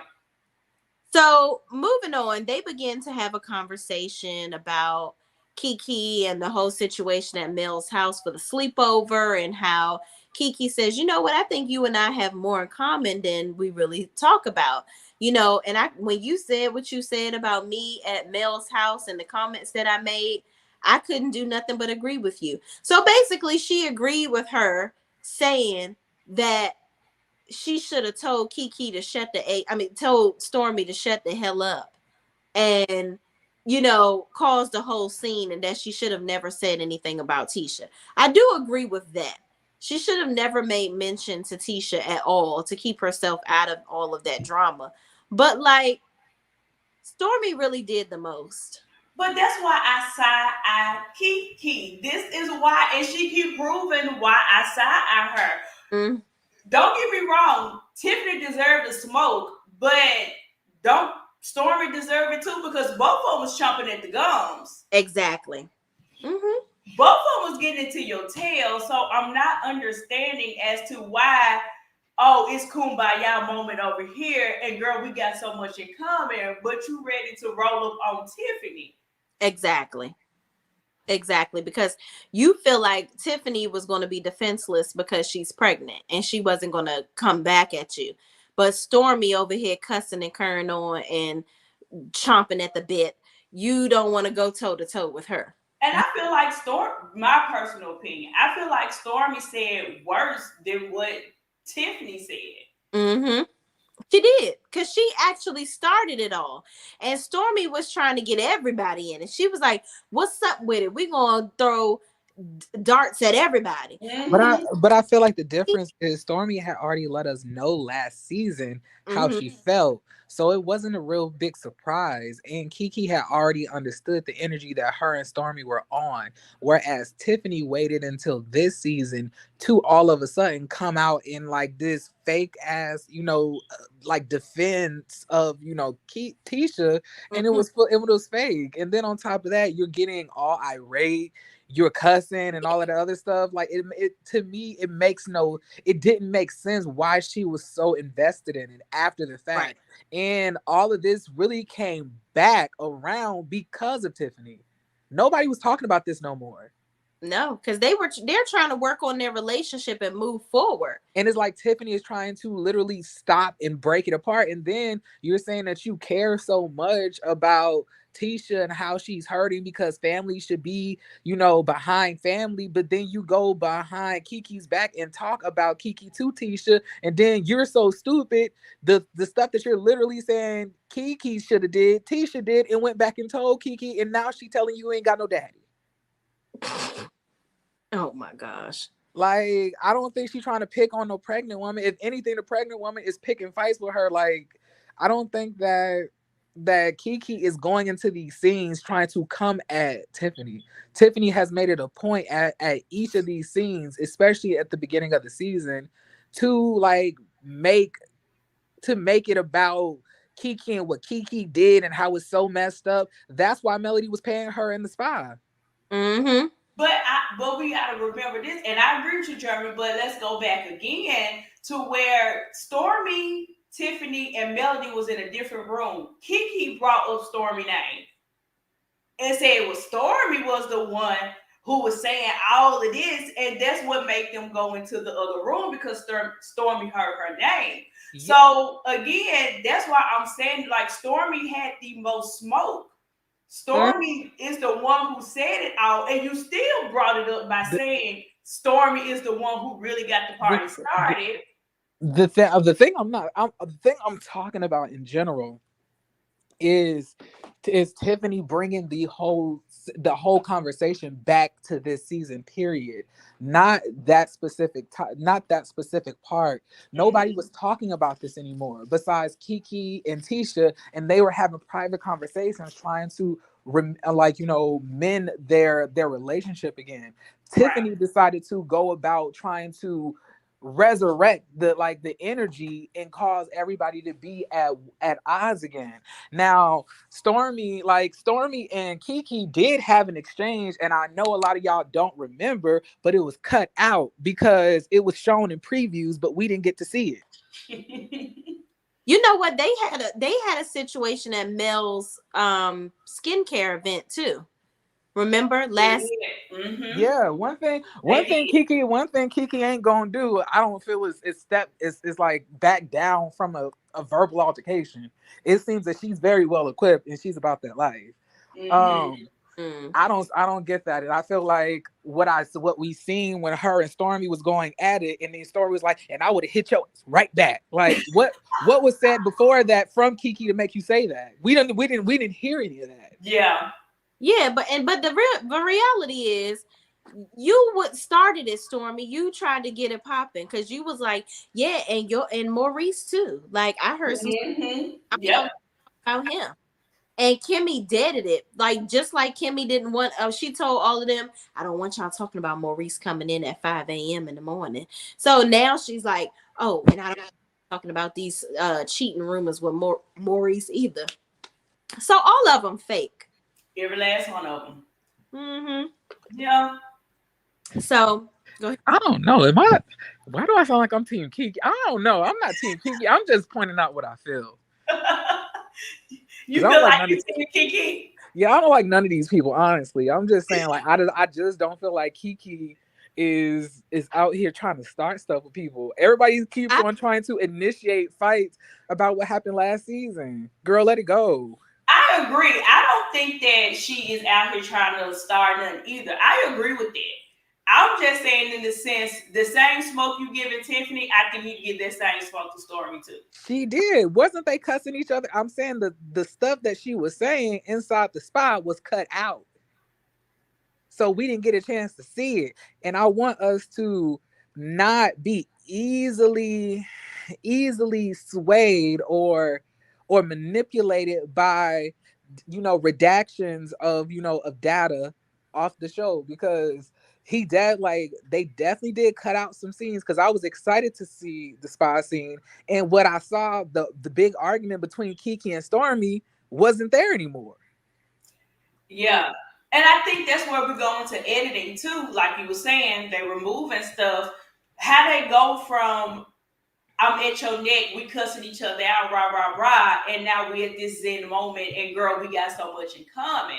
Mm-hmm. Where was the meeting ground? And that's why I'm saying it from their point. Like, what was the meeting ground for us to meet to get to this point? Somebody send a text, an email. What happened? The thing is, what I feel happened at the event, like at the spy event, was I feel that Stormy and Kiki went at it, but they realized they agreed on aspects, and she was able to vibe with Stormy. She felt more of a genuineness from Stormy, whereas Tiffany came at her disrespectfully. Continuously.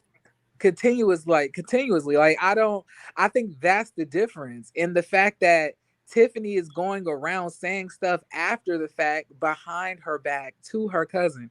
Like, if you're mad at Kiki for doing it and this is what your whole argument is about, then why are you doing it with Tisha? Yeah. I agree. You're literally just doing this to start mess, and you're leaning on the fact that you're pregnant, and I really want somebody to slap her. Like, I want her to get popped. I don't care if she's pregnant. I really don't. Just don't punch the stomach.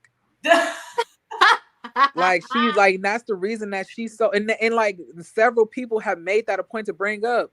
Tisha, Melody, and Kimmy have all said, well, Tiffany acting like she's pregnant. She ain't acting like it. Like, cause she know that she pregnant and she cannot be touched. That's why she's doing this. Cause she could have said all of this last season to Kiki in her face, and she did not.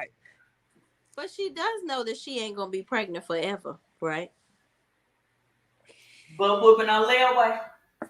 Right. No layaway. Like, I cannot stand that.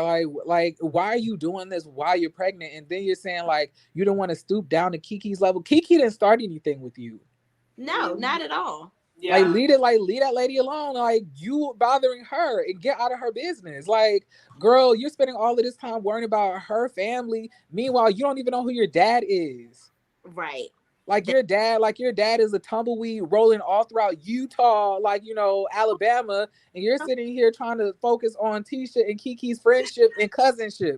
Let them handle that. You just try to find your bloodline, girl. You are an angry orphanage. I do not like Tiffany. She is the worst. She is the worst. Oh my gosh. Tell us how you really feel, Jeremy. She's like the worst. Weed flowing throughout Utah. I cannot, and I gag. I live. I'm here for it. I love it. All right, y'all. So moving on from that, basically Kiki was like, she gonna have a conversation with Miss what's her face at this tea party. Yeah. In the next scene, the illusion in the suit, aka Martel, goes to Maurice's office that don't nobody never go in, and somebody says she's an angry orphan, and she an angry orchard of orphans. Okay. Mm-hmm. Moving on. Martel goes over there to visit him. They're remodeling the inside of Credit One. I don't know who comes in there for them to be wasting all their money to be putting a damn waiting area in the front. Then he's doing a law office downstairs. I don't know what type of litigation he's about to be offering, but okay. He says, Martel says, "Oh, you got Kimmy helping you with this." He was like, "Oh, she can pick the colors." I cannot stand Maurice more and more. That was so sexist of him to say that. Absolutely, 100%, 100%. I cannot stand it, man. He's like, and I'm like, sir, if anything, you should have let her design this place and actually put a structure in here that y'all can make money off of, because ain't nobody coming in here for no consultations for your credit services. Okay. Yep. I cannot believe he said that. More and more, he's letting his real self hang out more and more. Absolutely. But you know what? He's really a clown, because Kimmy don't even be paying him no mind. She really does. I don't even know. It's almost like, why do you keep trying it? Yeah. Because she gathers you every single time. I guess the gag is, girl, why are you still with him? How do you? That's the part. Why, and why? I couldn't do it, because Maurice is like a child. You know, thinks they know everything. Yeah.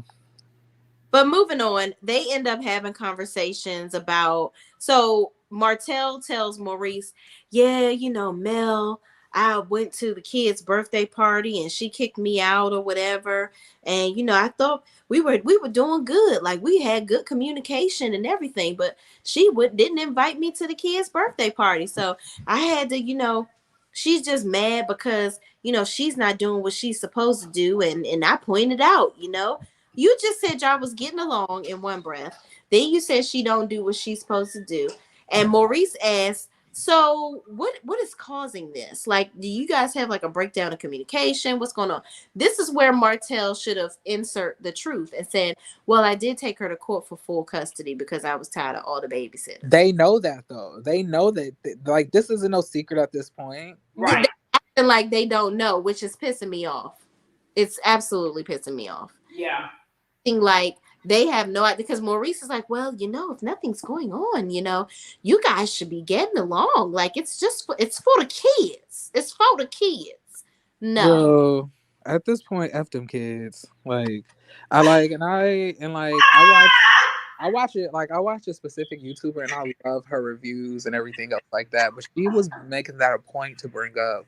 Who, Color Me? Huh? You said who? Color Me Pink? No. Oh, that sounds like something she would say. Nah. If anything, Color Me Pink is definitely Team Melody. But I'm talking about, like, she's another one. I'm not gonna name her because I know people like the melanomas like to attack her. But saying, like, she had brought up like that she felt that Melody was bitter, angry, and didn't care about the children's happiness over her own pettiness. But I'm saying, like, sometimes what makes your kids happy is not what's best for you at the moment. In the grand scheme of things, is not what's best for them either. Like this is an age where everything is being absorbed. Being absorbed. Like, this is a time when teaching your daughter that to create boundaries with men or women who do you harm is important, and maintaining those boundaries are important. To see a child like smile because her abusive daddy came into the birthday party after he filed for full custody and barged in here and didn't pay for anything and about to take photos and put them online, like, you know, we did this together, like, he's such a great dad. No. Like, so I guess I just don't understand what everybody's saying. But then again, I don't have a child. But I'm saying that I just know sometimes children always want to see their parents together. But unfortunately, as we get older, we understand that is not what was best for our parent. We did that because our own innocence, our own ignorance, because you just want to see your two parents together. But as you get older, you realize that was not healthy for the both of them. and you respect that, you're not gonna hold that against your mom. Like I don't know what people are saying. I don't get that. I really don't get why they expected Melody to allow this man at this party. I don't know. Like I don't know. Second of all, because you got first of all down pat, brother. Second of all, he didn't even. Melody said you can get the kids later. Mm-hmm. He did not. So we didn't talk about that in the scene with Tiffany. Okay. Yep. Which I may be biased, maybe a little biased. I didn't like the fact of Mel laughing in the background because that sends the wrong message to the child. Mm-hmm. Exactly. Because especially that's the same child that Martel also recorded. So now she's feeling like she's caught in between both parents. Yeah. That could be an issue. You know what I mean? For me, like if I'm that kid and I'm like, well, why are my parents involving me in their bullshiggity? Mm-hmm. So Mel, I get it. She was trying to get her point across by saying, okay, you said you was going to come and get her. And she recorded Mariah asking him if he was going to come and get her. And he said, no, I'm not going to come, sweetheart. And Mel was like, so you ain't going to come get her? And he was like, no, Melody, I will see her on Monday. Mm-hmm. Because he was going to Todd's new restaurant opening that night with Sheree to record for the Real Housewives of Atlanta. So you had no intentions of being around the kids for a long period of time that day. And here's the thing with Martel, where he messes up every time. He could have just been truthful from the beginning and say, hey, I know it's your weekend. Do you mind if I come in for the party, 5 minutes, not even 10, just say, hey, and bounce, because I do have something to do later on and I want to see her on her birthday. You could have kept it a buck and been done with it. Exactly. And it's still up to Melody for her to say yes or no because that is her day. But at least you would have been truthful and honest. See, it's all about control for him because he's like, well, we could just have the parties together. No, that's what you want to do. Yep. Mm-hmm. Y'all don't get along. And here's the thing, Negro, you ain't paying for nothing. Ain't paid a dime. I see if he came into the party with presents. And that's another thing. Like gifts. This is not like you found out yesterday. Mm-hmm. I mean, hell, all of us do it. Stop at Target and get a gift card real quick and throw it in. And sign the card in the parking lot. Especially in the parking lot. You can go in the store and grab a toy or something real quick or a video, like throw it in the bag, give it to them, stay happy as a lemur. Okay. Yep. But child, I just feel like Shan says here, but that's one of his petition issues too. And I'm sure he will bring another one. I feel like all of his petition issues, quote unquote, have to do with him bogarting Melody's space. It's not that he is like so overly overjoyed with wanting to see his children. No, he wants to control her and he wants to dangle her freedom away from him over her head all the time, saying, you know what? You think you got your lick back by divorcing me, but I'm going to make your life miserable through our children. Can we say other content creators over here? I just want to say okay. So I Love Rodney Divorce, and I was listening to him, and he was like, we know Martel came on some bull crap because he got out the car with a folder. And he didn't come out with gifts, teddy bear, card, nothing. You got out the car with a folder. What you going to a birthday party for with the folder? Exactly. And he made a good point because it's like, I'm sure he came to go and write down, see who here, why they not here. What are you doing? It wasn't time for business. So he was in there looking for Mel's boyfriend. And that was the biggest thing. You looking for to see who was there, and there was another man around your kids. And here's my problem with that. You have knowingly taken the kids around Sheree. That part. Your baby mama.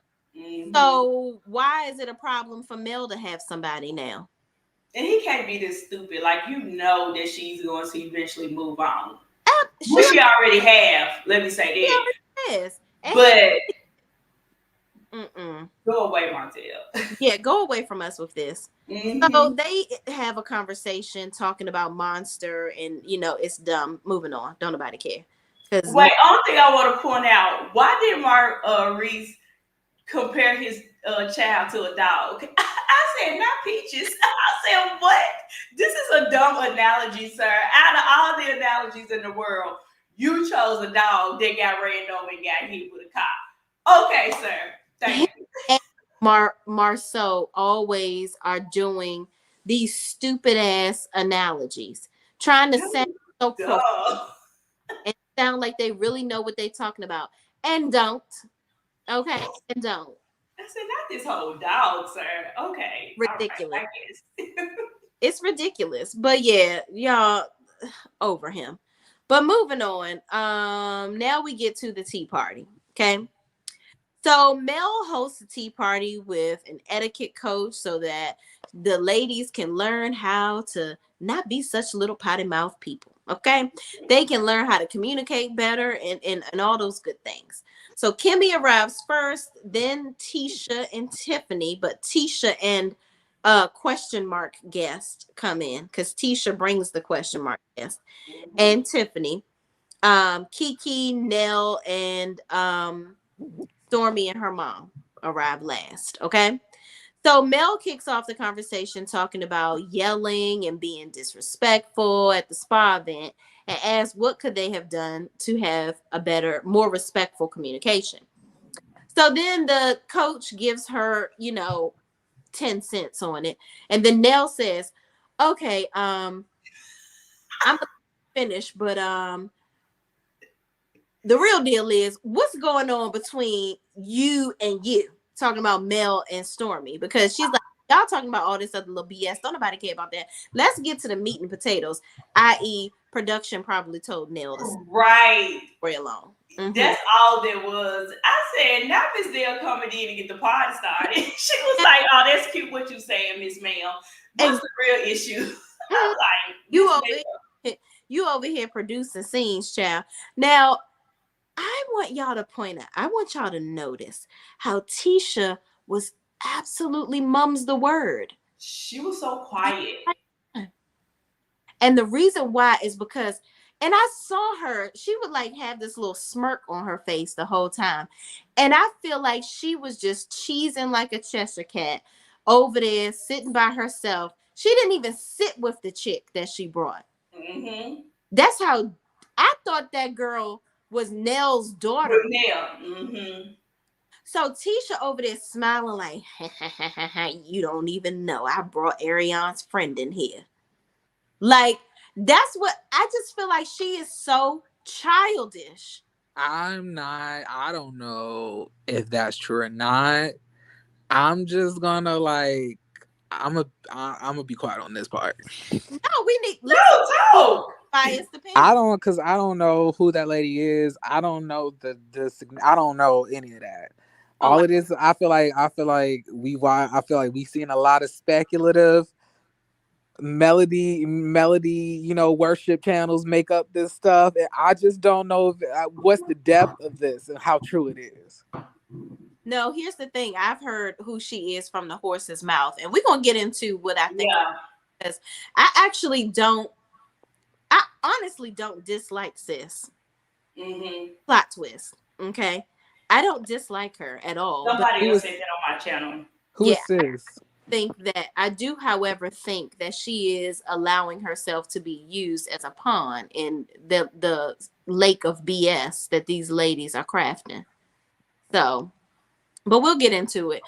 So, after Miss Nell pretty much kicks off the conversation, Stormy asks the coach about cursing. And she says, curse words, I love them. They just mean everything to me. That's just who I am, you see.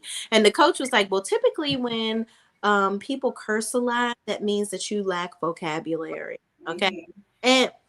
And I didn't like that because that's a lie. I was like, I didn't like her. I felt like she was passive aggressive. Passive aggressiveness does not reflect manners and etiquette. Like, just because you're passive aggressive and nice nasty doesn't mean that you're filled with etiquette. Just because you cuss does not mean you have a low. I have a very extensive vocabulary.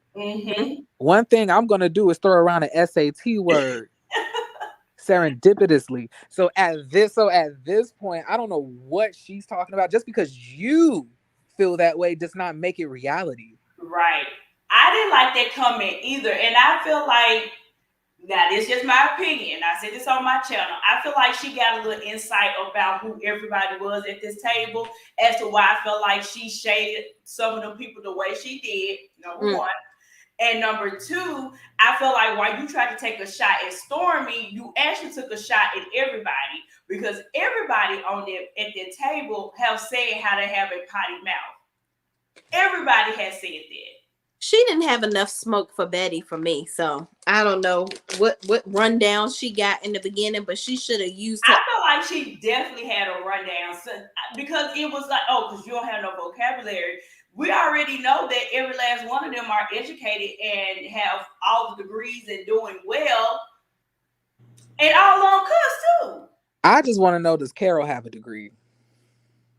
Child, not in herbal tea. I don't like. I just like she was just rubbing me wrong the whole time. I was like, can we please send her back to wherever she came from? Definitely. I agree, Jeremy. I didn't care for it too. She was definitely passive aggressive, and you could tell who she was pointed towards. Like somebody gave her the rundown. Well, I wonder who did that. You want to say it? I ain't saying no names. I'm just saying. I feel like, because it could have been production, it could have been anybody. But I do feel like somebody gave her a rundown. That very well could be true, because here's the thing. A lot of this stuff is looking very crafted on this season as a whole. So I wouldn't put it past nobody to be drumming up a whole scene here. But even with Nell, because Nell ain't even around like that. For you to be like, oh, I'm feeling the energy to be off. How? You're not here. Exactly. But also, I'm gonna go ahead and shake the table, as my good sis says. Stormy in this cussing is full of crap. I think because you're not sitting in. There's a thing called code switching. You're not all the time. When you sitting in a meeting with Target, Walmart, Walgreens, CVS, all these people that you have your products in, you're not looking at the planogram saying, oh, that shit look good with my product on it. What the fuck? Y'all did a good job. Yeah. Not doing that. I mean, but she already let us know in the past and on IG Lives that she code switches, because we've seen her on interviews and stuff like that, that predates the show. And I would have never thought that she talked so country and she cussed like that. Like she can definitely code switch, but she's talking about in her regular day-to-day life, because that's what we're talking about, communication. And she's saying, if I cuss often in my regular communication, is that a bad thing? Not in her business per se, because of course she knows not to do that in business settings. But I'm saying that like in her regular day-to-day life, she's saying like, how can I effectively communicate and cuss at the same time? And I agree. Like I also kind of I guess I don't know. I guess I'm a moderate cusser. I can definitely get very nasty with the curse words, but for the most part in my day-to-day, I don't really cuss too much. But like I understood what Stormy was saying. I do feel like she was trying to get underneath that lady's skin though. She was, for sure. But because the lady was walking around being nice nasty to everybody. Like, yeah. Somebody says she's an AKA. That explains a lot. And so is Melody. Yeah, that explains a lot. What does it explain? Going to mind my business on that. So y'all scared? Yes. Oh, okay. I see. But last week y'all was trying to get me to say something. Okay. Listen, I ain't. No, I ain't said that. I'm sitting here listening. I would say this. I ain't gonna say I'm scared. I'm not gonna say that. But I will say, for me, let me say this. I think it's to the point to where it's beyond saying certain things because it don't matter. It's just one of them things. I would wait for the wall to talk back to me and make more sense sometimes when it comes to. Ooh. My girl Medusa, like, child, I got to. She is like, no. It's the sad thing about it is Medusa don't even know what's going on. And she's funny as hell, though. Medusa, you don't know what that. You don't see the background conversation that's happening in between these words. They are, in fact, definitely scared. Yeah, I mean, and they're telling you that they're scared. Admit it. Okay. You know what? It's not that I'm scared. I don't want to have the whole conversation. It's a lot. You don't want that. You don't want that smoke. That's what it is. You don't want the get that blunt passed. I don't want the juice ain't worth the squeeze for me. I just feel like, well, I mean, listen, here's the reality. There is a perception, right, that specific organization is very hoity-toity, just like they're So what you and Sean are saying is that you guys believe because Melody and the etiquette lady are in the same organization that maybe or maybe not Melody may have communicated with her on what direction and who maybe she is not cool with, and that for navigate the tea party to shade who and who she seems fit, which may or may not have been Stormy and other people. Are you saying that? Drop the mic. So basically, in other words, they feel that Melody may have put that etiquette lady up to shade Stormy and be rude to everybody. But I would say this though, I wouldn't go that far and say that Melody did that. I wouldn't go that far and say that. Right, because Tisha is in it as well. So right, Tisha, aka as well. So I wouldn't go as far and say. I didn't say anything about Tisha. I don't think Tisha had anything to do with this tonight.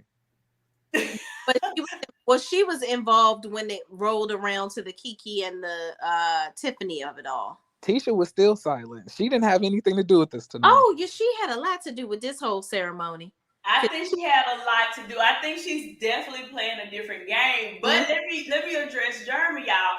I'll say this. I do think that she definitely got a rundown, but I'm not going to say that it came from Melody. I think that it could have came from production. It possibly could have came from Melody. Heck, it could have came from Miss Van. It could have came from Nell. It's a whole bunch of people it could have came from. So I'm not going to center in on one person because I think just like with anything else, it's easy just to make her the bad person and make them the good, they the scapegoat. But I think that she knew. I'm not bringing in her organization. I didn't know the lady was an AKA. I didn't know that until just now. Me neither.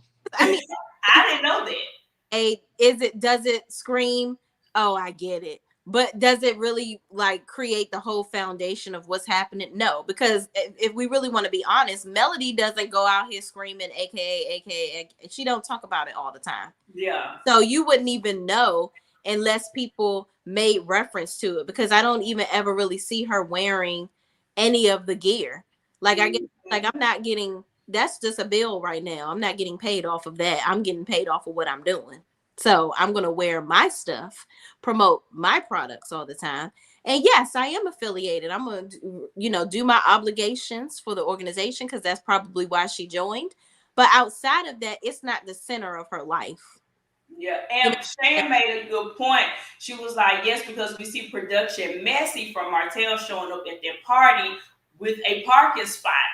Boom. They already given them the rundown. So that's why I feel like somebody gave this woman the rundown as to who is who, what's going on. They may not went into details. Mm-hmm. Even with Atlanta, we were just talking about how the producers like, oh, so we ain't going to talk about the elephant in the room? Mm-hmm.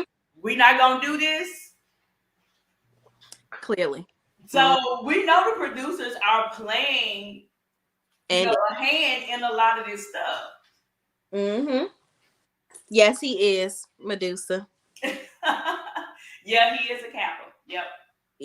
Well, that's how they do. Who's the Kappa? Martel. They marry AKAs. Yep.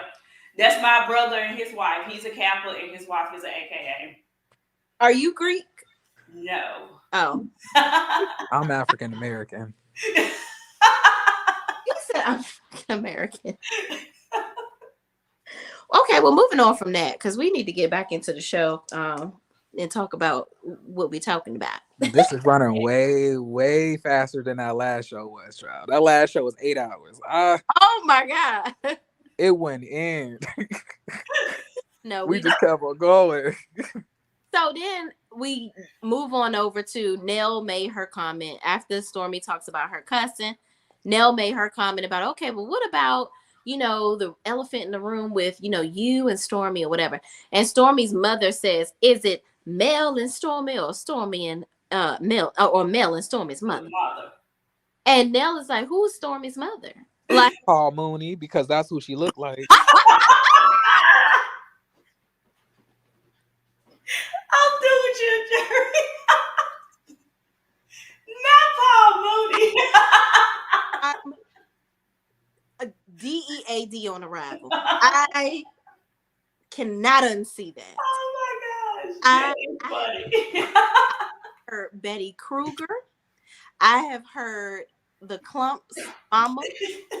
I have heard Holiday Heart. Okay. I have heard it all. Child, that is funny. Oh man. I don't know if I can continue. That was funny. Okay.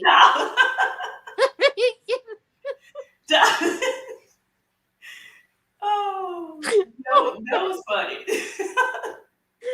Okay. All right. So Betty's starting shit. Okay. So let me hold on, y'all. Let me get it together. So, reel it in. So then Betty says, I don't like the way you do things. You bring up stuff and it was the tweet that you did. And Mel was like, well, what did I say? Like, what did I do? And she said, well, let me shut you down so you can shut up. Or something like that. I'm like, why do you have to say that? So what happened, because this part really was irritating to me. Mm-hmm. Like, what she brought up was the energy between her and Melody. Melody was like, girl, what energy? You're old as hell. Right. And then she was saying that it was the whole thing because she don't care about whatever people got to say about her, but she don't like when people diminish the things that her daughter's done. And she said the recording comment and how Melody didn't clear it up and how everybody was blaming it on Melody and she never cleared Stormy's name. That's what Melody said, but we all go through different things. Like, they're always talking about all of us. Right. We all have rumors against us, or whatever the case may be. And then she said, but you know what? If that tweet offended you, I apologize. So then she followed up with, well, how about this? I'm going to shut you up. Shut up. And then she said, I don't like the way you do things. And then she says, like, when you did do it, you made a very ambiguous statement, mm-hmm. and you never said Stormy's name. And then Melody says, once again, if I offended you with that tweet, I apologize. And then Paul Mooney was looking crazy. But you know what? I'm gonna probably be devil's advocate for that. In that moment, I would have said something slick as to, everyone should know that was actually a recording of an interview that I did. But if that offended you, then that was me talking about a recording of an interview that I did that Destiny showed on the show, not Stormy. And I did say that nobody that was in my home recorded anything. But if you need to hear that, there you go. I would have just said it in the scene just because this lady is here in my face and at my party. But I would have also let her know nobody's going to be clearing up shit every time. Like Stormy didn't clear it up when she was up there talking about Mel's products, trying to make it seem like Mel had private label products. And like, that's exactly off of Alibaba. That's exactly what Stormy is waiting for Melody to bring up, in my opinion. I feel like that's what Stormy wants, Melody to bring up those tweets, but Melody's not doing that. Stormy wants to create friction with Melody, in my opinion, which is why she keeps on dragging her mama out of the crypt and propositioning her up to come at Melody. Why nobody else brought their mama? Yeah.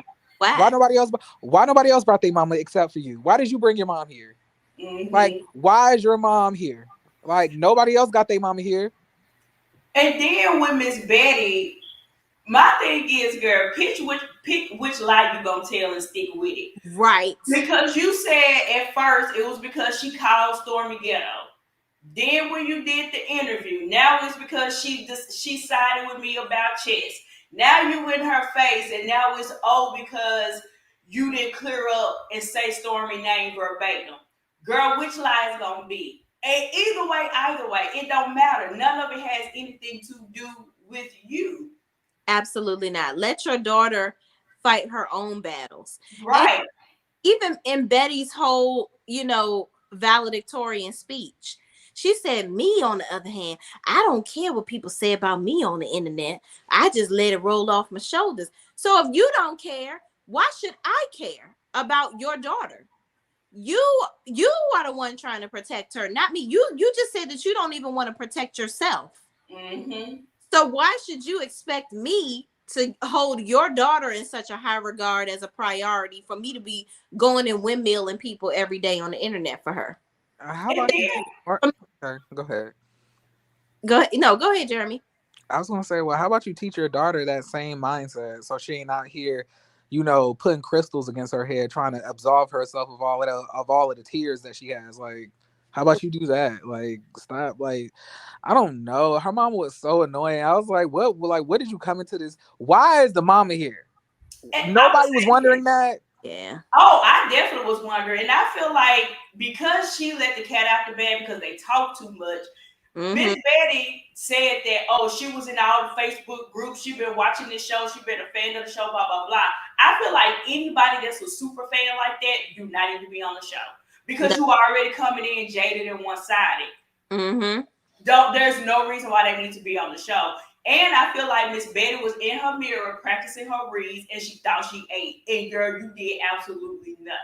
Didn't. And you know what? That's why on one hand, I'm like, I wish Melody would have cleared it up. But then on the other hand, I'm glad she didn't because you see how Stormy looked at her mother once Mel apologized for the second time. Mm-hmm. She looked at her mother like, damn, it didn't work.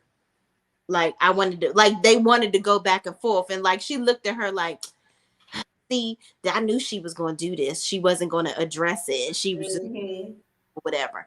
So it's crazy. It's crazy. Yeah. So moving on from that, Melody didn't give them what they came to get. She said, you know what? We're not arguing today. And the tea is not going to be me. Okay. Mm-hmm. So then Kiki and Tiffany proceed to go back and forth because Kiki is like, Tiffany, why are you even involved with something that's going on with me and Tisha? Let me educate you on, what did she say? Let me educate you on what? I don't remember what she said, but I do remember the let me educate you part. What'd she say? Hold on, let me see. I think I put it in here. She was like, so Tiffany said something about she doesn't entertain mess. And Kiki says, oh, you just spew it. Yeah. Mm-hmm. Then, they talked about why she doesn't understand why Tiffany is so involved. And she acts like she doesn't know her, but then their kids play sports together. Basically, Tiffany and Kiki's kids play sports together because, what's his face? Which hasn't been on the show yet. Big Lou. Yeah, Lou. He coached, I guess, Tiffany's son. Yeah. then, Tiffany proceeds to say that she don't even really know Kiki like that. And Kiki was like, I beg your pardon. Yes, the heck you do, because I actually, like she said, my son was on your team. They played sports together, and I helped Mel with trying to find your daddy. And you know what that scene gave me? What? Nene and Phaedra. Absolutely. When Nene's like, girl, I don't know you. And Phaedra like, we was in the same neighborhood and we went to the same high school. It definitely gave Nene and Faye. I said, "Love, we doing this all over again." Yeah, it's sad. And also not with Tiffany being the Nene of the situation. Ain't no way. So Tiffany proceeds to say, I don't know you. And Kiki says, yes, you do. And she says, I helped you find your dad with Mel and try to find your dad. And then Kimmy says, well, hold on. Did you follow up with her? Mm-hmm. Why am I following up with her? She looking for her daddy. Mm-hmm. If you want to find somebody, or if you want to be somebody, if you want to go where, you better wake up and pay attention. And you better, because I'm not going to call you. And I was like, I'm sorry. Go ahead. I didn't know you're still talking. My bad. Oh, no. Go ahead, Jeremy.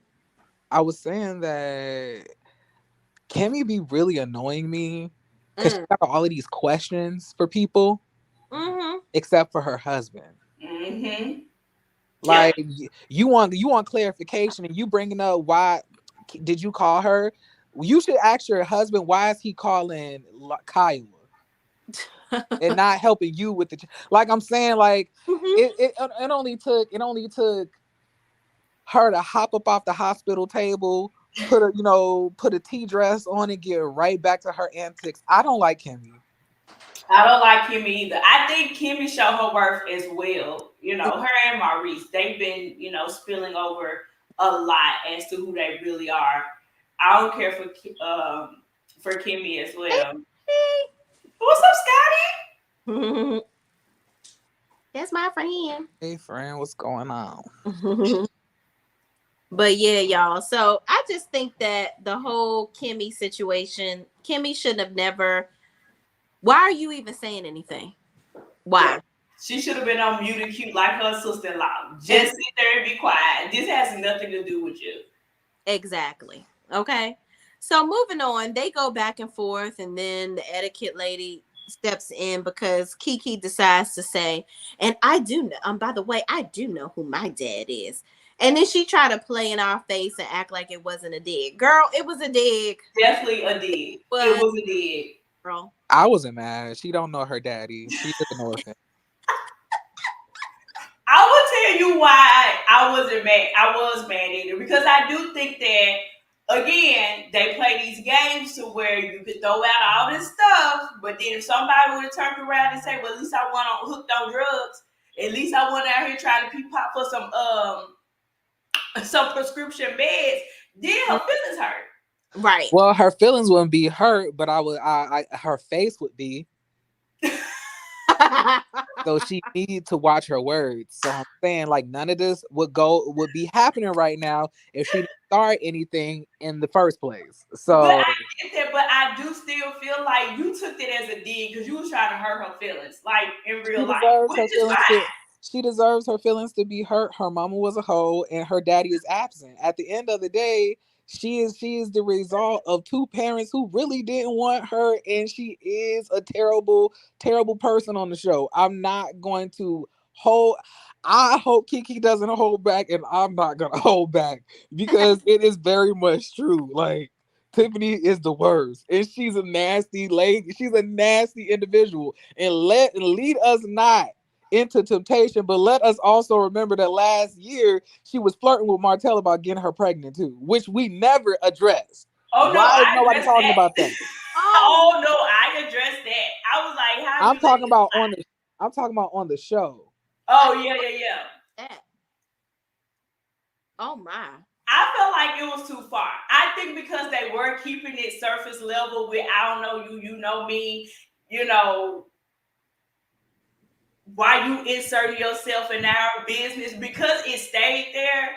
Ooh. And like, I was trying to help you. I didn't consider you to be a bad person. Why are you doing this to me? I think she went too low. That's just me. I feel like Kiki went too low, especially when they was already keeping it surface level. Yeah. And if she would have gut punched that butt back, I think that's how we get into these tiff and tap. Because you went low. Oh, okay, I'm finna go lower. And now everybody in hell at this point because everybody gonna keep going low. I think she would have said that. Like Kiki would have definitely taken it. Like I think Kiki may be able to read the best on the show, in my opinion. I think that she's given us way stronger reads than anybody on the show has in the last 4 or 5 years. Like when she called her a poor, pitiful, sad soul. When she told Wanda she was gonna leave the hood bitch into her. all of these different things. Like, but it's I like it just takes her 5 years to get to the read. That's all. That's what gets somebody. Like she is talking and talking and talking and talking, and then there's a read, but you got to catch it because you done already tuned out if you don't catch it. You like, oh damn, she's still talking. But then I missed something funny she said. Damn. Like talking too damn long. It's too much. I mean, clicks and views. You're talking about is mean, but it's true. She literally said that. She was like, I wish I had a family because I don't have a family. I take that stuff very seriously. Well, I'm sorry you don't have a family and you don't know your parents. But I'm gonna need you to stop inserting yourself in me and my cousin's business. This is How true. about you redirect that energy into finding your dad? That could always be a possibility. Find your dad, find your mom, and and like go get some therapy and stay out of my business. I want Kiki to stay on Tiffany's neck. Somebody has to hold Tiffany accountable. And the crazy thing about it is Tiffany ain't even done yet. Tiffany is getting it heated up next episode too. Jolie, she's just now getting started. Mm-hmm. Yep. And notice because she backed off of Kiki now because Kiki read her into oblivion, and now she's literally going at the person who she was defending so much about her crying. Now you coming at her marriage, and Tisha don't like nobody talking about her marriage. And don't. So all of it was fake. Like, what are you talking about? Like, Tiffany's the worst. She is. But let's talk about guess who's coming to tea. This young lady's name is Carson Blue on Instagram. I do know her whole government, but I'm not going to say it on here. Oh, you found out the government name? Yeah, somebody told me in my comments. Oh, okay. So, yes, Carson Blue on Instagram. If you look on the right side of the picture with Ariane, with her hair looking like it always do, and her at the bottom. She's a very pretty young lady. She's gorgeous. She really is. I wish, well, no, that ain't a better picture of her. Here's another picture of her. She's a hairstylist. She's from Detroit, Michigan. Okay. And that's botched. So she is a hairstylist from Detroit. Too little for her booty to be that big. Yeah, it's the legs don't never match them. Mm-hmm. It's terrible. They need to stop it. But let me take this down because I don't want to hide you. So Carson became friends with. She used to have a page. Her current page, I think, only has like 13,000 followers or something like that, and growing because now everybody coming over to her page to see who she is. Because everybody was like, who is this extra man at the damn table? Who is this? Who is him? Everybody thought she was Nell's daughter, but she is not. She wasn't even sitting next to Tisha. So that bothered me. I'm like, so you really playing games, Tisha. So anyway, she was on a live about a year ago or so. I think it's a year or two ago. It was the video that I found was like 2021, I believe. But anyway, she's in the video with Ariane talking about Love and Marriage Huntsville. Ariane's talking about how the show is centered around her. They talk about her all the time. She's the reason why the show is able to go on because they talk about her every 5 minutes. Long story short, she's delusional. Homegirl watched the first season. So she's now saying that there is something. Now, mind you, this young lady is married. She's been married. She's been in a relationship for 16 years. Okay. She's in her 30s. Her husband is very handsome. They have 4 children together. Okay. Again, they migrated from Detroit down to Huntsville. She used to be a lady of the night, okay, where you get on the stage with very high heels on, do a little twirl or two and kick up your legs and relax. Shay Renee, you keep on incorrectly using these terms. A lady of the night is a prostitute. I don't know where you're learning this stuff at.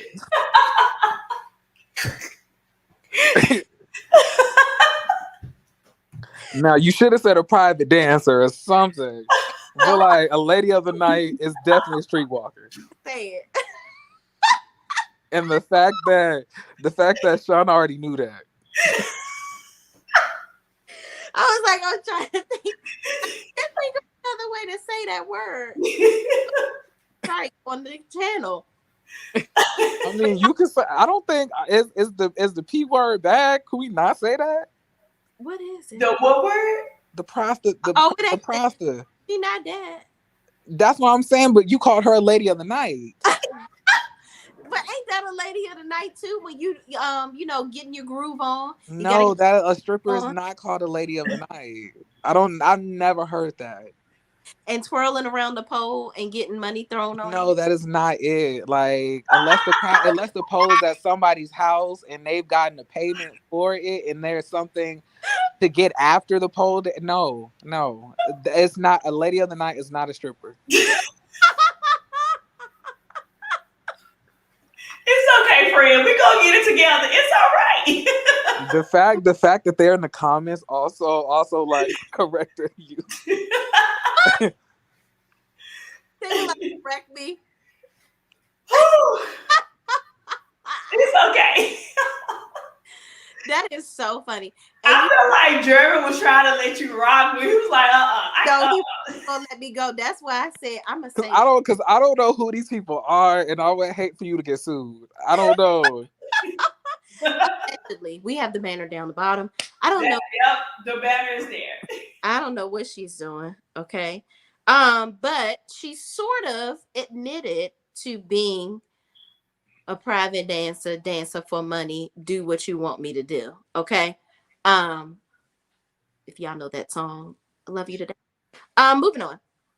So she was on a live. Somebody asked her, was she formerly doing that career back in Detroit? She said, oh, I used to do it, but I don't do it anymore. So she now has a hair business. She's sells hair and she's a hairstylist. So she admitted to DMing all of the cast because when she was moving down here, which I'm wondering what made her say, I want to move to Huntsville. I don't know. Especially from Detroit to Huntsville. Yeah. I can see Atlanta. I will be honest. Sorry, any Alabama people. I can even see Tennessee. Who going to Alabama? Yeah.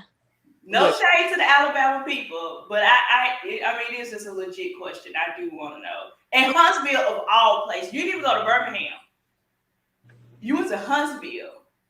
Yeah, she do her research, but apparently when she had her page that had 140,000 subscribers on it, or followers, right? Ariane knew her from that page. So she was like, oh, you moving to Huntsville? Like, I can help you, show you around or whatever. So that was how they became friends. So fast forward, she comes down to Huntsville to look for a place for her and her kids to live. Ariane drives her around to look at some stuff, and she sits down and tells her, so I am kind of a part of a scandal. And she tells her the whole situation with Martel and tells her that he's on TV.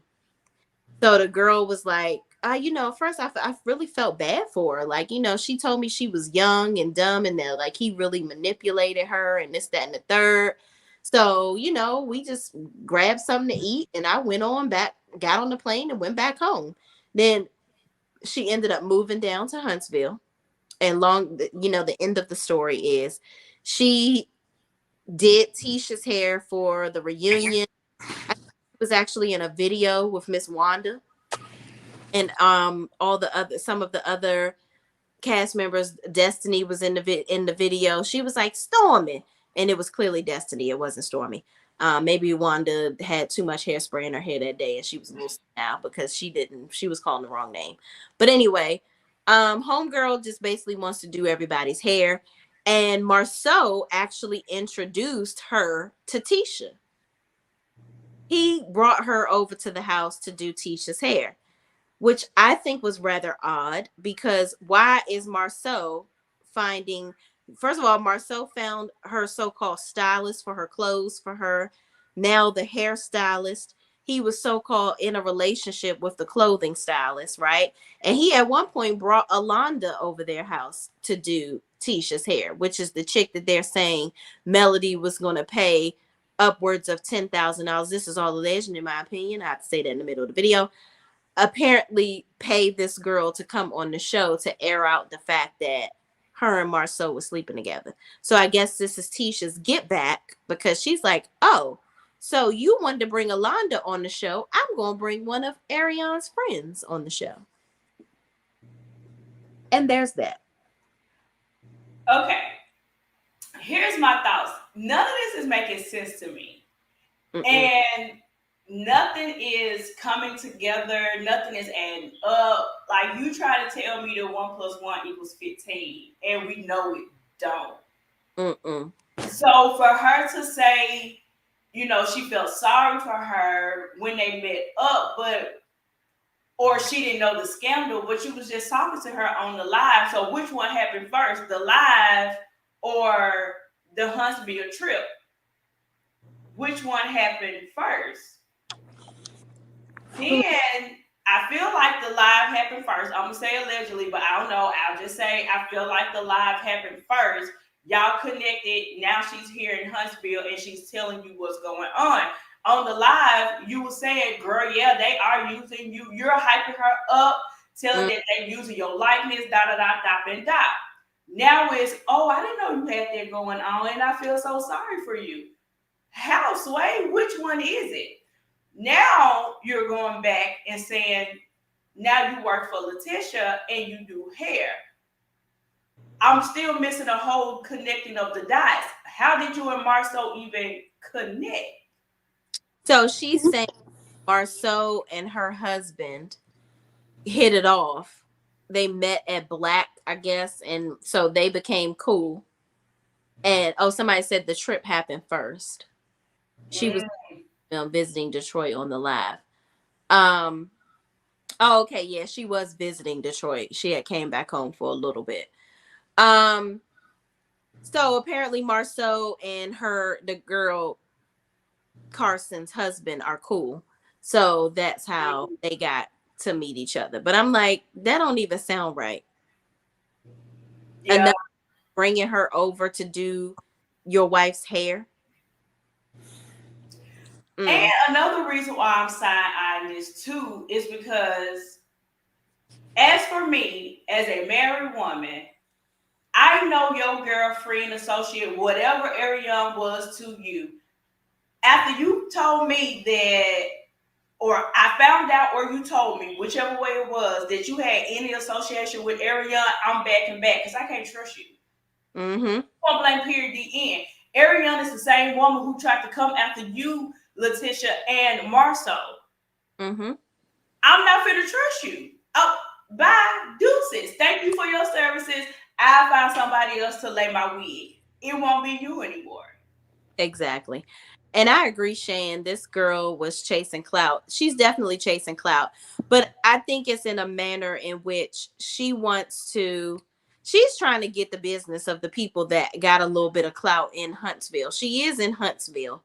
But she went to Alonzo Arnold to learn how to do wigs better. So I know she got some skills if she done went to him. So her hair looks good all the time. Does good work. I think that she's just trying to elevate herself, and she knows that Tisha is using her to be petty, but she gonna go right on along with the ride because she's trying to get some clout. She wants to be successful. So are we saying that this is gonna become like a topic on the show? Well, she also said that she said, well, there's something me and Ariane would have been friends, but there's something that she said to me. She asked me, and I can't tell y'all right now. I gotta keep it in. Like, I can't say it. Girl, it sounds like lies. Girl, you're not gonna be on the show. We're not gonna see you after that episode, and you look like a fool. Right. And then there was another thing, because even on her Instagram, she was like, y'all tag Carlos King if y'all want to see more of me. Girl, you didn't even talk. What do we need to see? You never said anything. You didn't do anything. All we saw you do was this. Yeah, she made like 2 extra facial expressions, and that was it. Like, girl, bye. She was like, well, I don't even know if I'm going to be on the show anymore, but you guys, don't you want a surprise? Like, don't you just watch and see? Just watch and see. What are we watching to see? Girl, just tell us right now.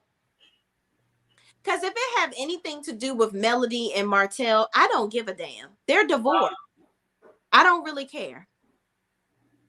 I don't know.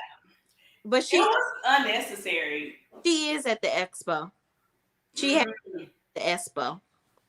Mm-hmm. So is this what she waiting on for that scene to come? Because but for what? What is that going to do though? What is this supposed to do? Listening to other bloggers, in my opinion, seemed like AC wanted to stalk Mel or something to that nature. Y'all know girls do that. But like, get a life, girl. You gonna stalk her through your... Here's what I think. This is my thoughts. That don't make sense. I feel like Tisha wanted to get Homegirl on the show because Ariane can't be on the show. Now, what y'all don't understand, the show, now that it's been in 100 episodes, is now syndication.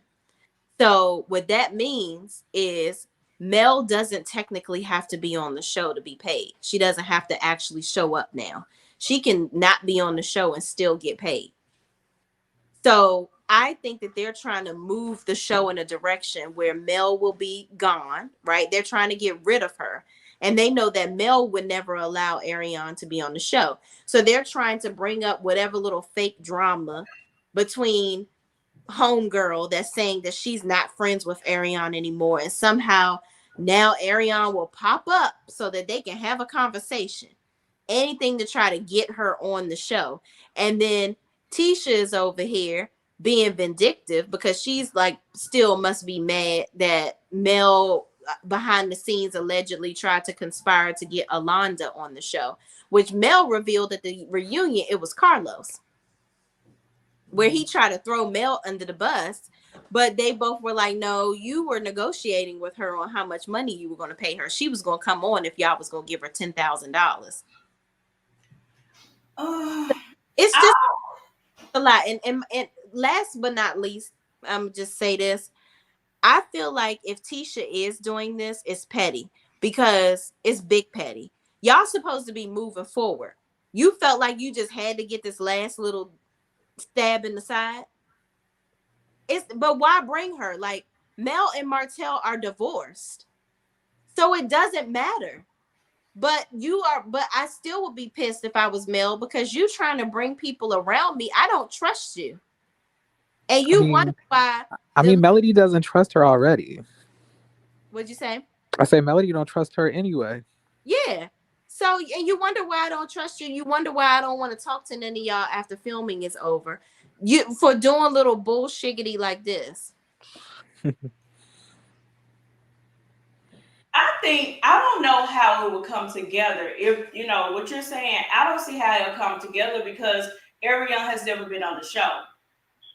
Outside of their little talking scene with her and Martel, when he asked him for a DNA test. Other than, I don't see how they'll be able to flow her in and say, y'all can have a sit-down conversation. because you got to think about it like this. Nobody else is going to film with Ariane.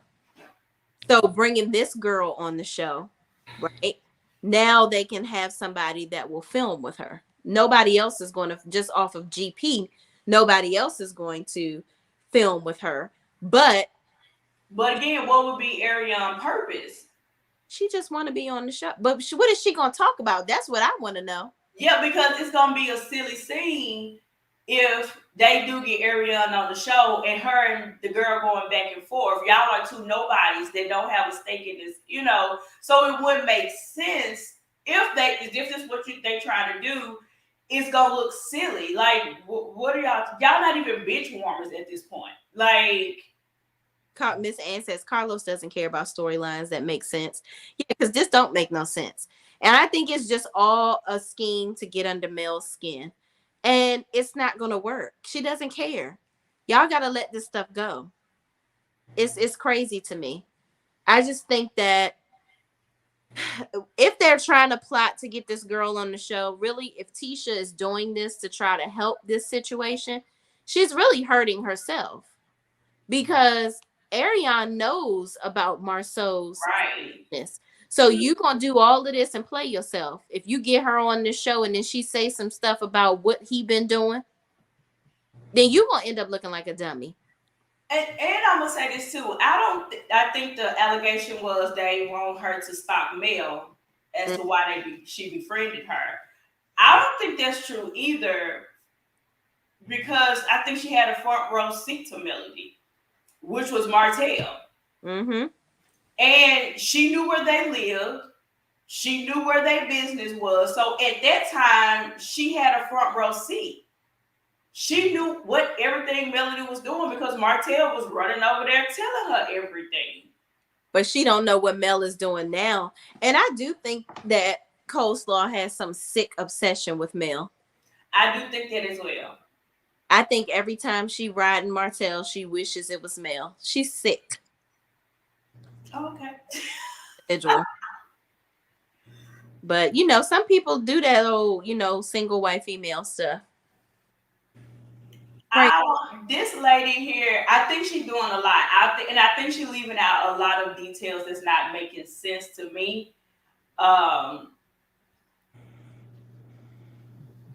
Tisha was the one who brought her. Maybe she was just bringing her on some girl. I just need somebody to bring. No, because why didn't you bring Courtney? Why you ain't bring your cousin Courtney? Yeah. Why you bring, you know, there's so many other people that she could have brought. That's what's bothersome to me. You could have brought other people that you're trying to introduce. It's clear that you're trying to introduce this girl on the show for some reason. Y'all being messy behind the scenes. And homegirl, you know, Stormy, Destiny, and Tisha are all in on it. Because Destiny liking up her pictures. And again, Huntsville is growing, but still rather small town. Maybe she was doing all of their hair because the girl got skills. Yeah. And she said that she didn't know that you couldn't do everybody's hair. She was like, once you do Tisha's hair or once you do Mel's hair one time or whatever, then you can only do that person's hair on the show. Mm-hmm. So I'm just like, she was like, I didn't know they all had their own teams. I genuinely think that this girl is just trying to network and get her business together and get on this show and create another stream of income. I don't know if she's still friends with Ariane or not, but it will behoove her to not be and not try it. I do agree with that too. I do think that she is trying to expand. I ain't mad at that girl by any means necessary. Mm-hmm. Gets in the bag. But again, you talk too much. Mm-hmm. And now that the people have found out that you and Ariane are associated with each other in some form or fashion, whether it was past or present, mm-hmm. Girl, you done. Destiny's hair never looked slayed, in my opinion. Yeah, I don't think she did Destiny's hair. Tisha and Destiny still friends too. Yeah, I don't know, but child. You know, I thought it was funny. Speaking of Destiny, Mel said, I have gifts for everyone. Stormy, it's not a Gucci bag. That was funny. That was cute. Mm-hmm. I don't know. I guess we'll see what happens. We will. I mean, look, I think she's just trying to create a way for an avenue for her to get on the show. You know, it is what it is. She's trying to create an avenue for her to get on the show so she can talk about her businesses and make more money. Hell, she got 4 children. And if she used to be not a lady of the night, but a lady of the pole, the gift of gab and networking, you know, because honestly, that's a skill that you learn doing that. Like those types of chicks are very, very good at creating relationships because of what they had to do to navigate whatever they was doing up in them clubs. But the girl strikes me as like a cool person, a cool individual, but she talks too much. Yeah. Alive several times. She can't keep her story straight. So it's definitely giving a plot. We don't know what the plot is. Yeah. Also kind of over it. It's almost like she kind of tried to take the place of Ariane a little bit by going live, talking about stuff, but, you know, trying to imply y'all don't know everything that's going on. A lot of stuff happened behind the scenes, you know, same little stuff that Ariane would say. So, I don't know. I don't know. We'll see, I guess. But anyway, y'all got anything else to say? I do not. Why you saying like that, Jeremy? Nah, I feel like y'all said enough. This one. Jeremy said, I ain't touching this one with a 10-foot pole. All right, y'all. We've been on here for 2 hours. My God. 32 minutes, okay? And y'all watch this back and hit the replay button, okay? Y'all better hit replay, gang, if you are rewatching this video from the beginning, because I think we did an amazing job tonight, okay? Yes. It's only going to get gooder and gooder. Yes. Lady and gentleman of the night. Who? Jeremy, like, girl, just shut up. I didn't say anything. We are not that chapping, okay? All right, y'all. Before y'all leave out of here, make sure you go on to my girl Conversations with Sean and follow her, okay? Also go on to my good friend Jeremy Speaks TV. I think is it Mr. Speaks TV or just Jeremy Speaks TV? And it comes I can't even remember at this point. I think Jeremy Speaks TV because I tagged you in the notification post and that's what came up. So y'all, you can go and get a cheat sheet. I did put in the notification post everybody's handle, and it's in the comments of this video. So please, please, please go and subscribe to everybody's channel and subscribe to mine right now if you haven't yet. What are you waiting on? Thank y'all for watching. We will come together every Tuesday, 8:30 Central, 9:30 Eastern Time, okay, to talk to y'all about Real Housewives of Atlanta and Love and Marriage Huntsville. And you never know, we might throw something else in there that y'all want to talk about. In there, child. You never know. All right. But thank y'all for watching. We appreciate you. Please don't forget to like, comment, subscribe, and share this video with anybody else that are watching these 2 shows too. And we will see you in the next video. Jeremy, don't drop down. Hold on, Jeremy. Peace out. Bye, y'all. Okay.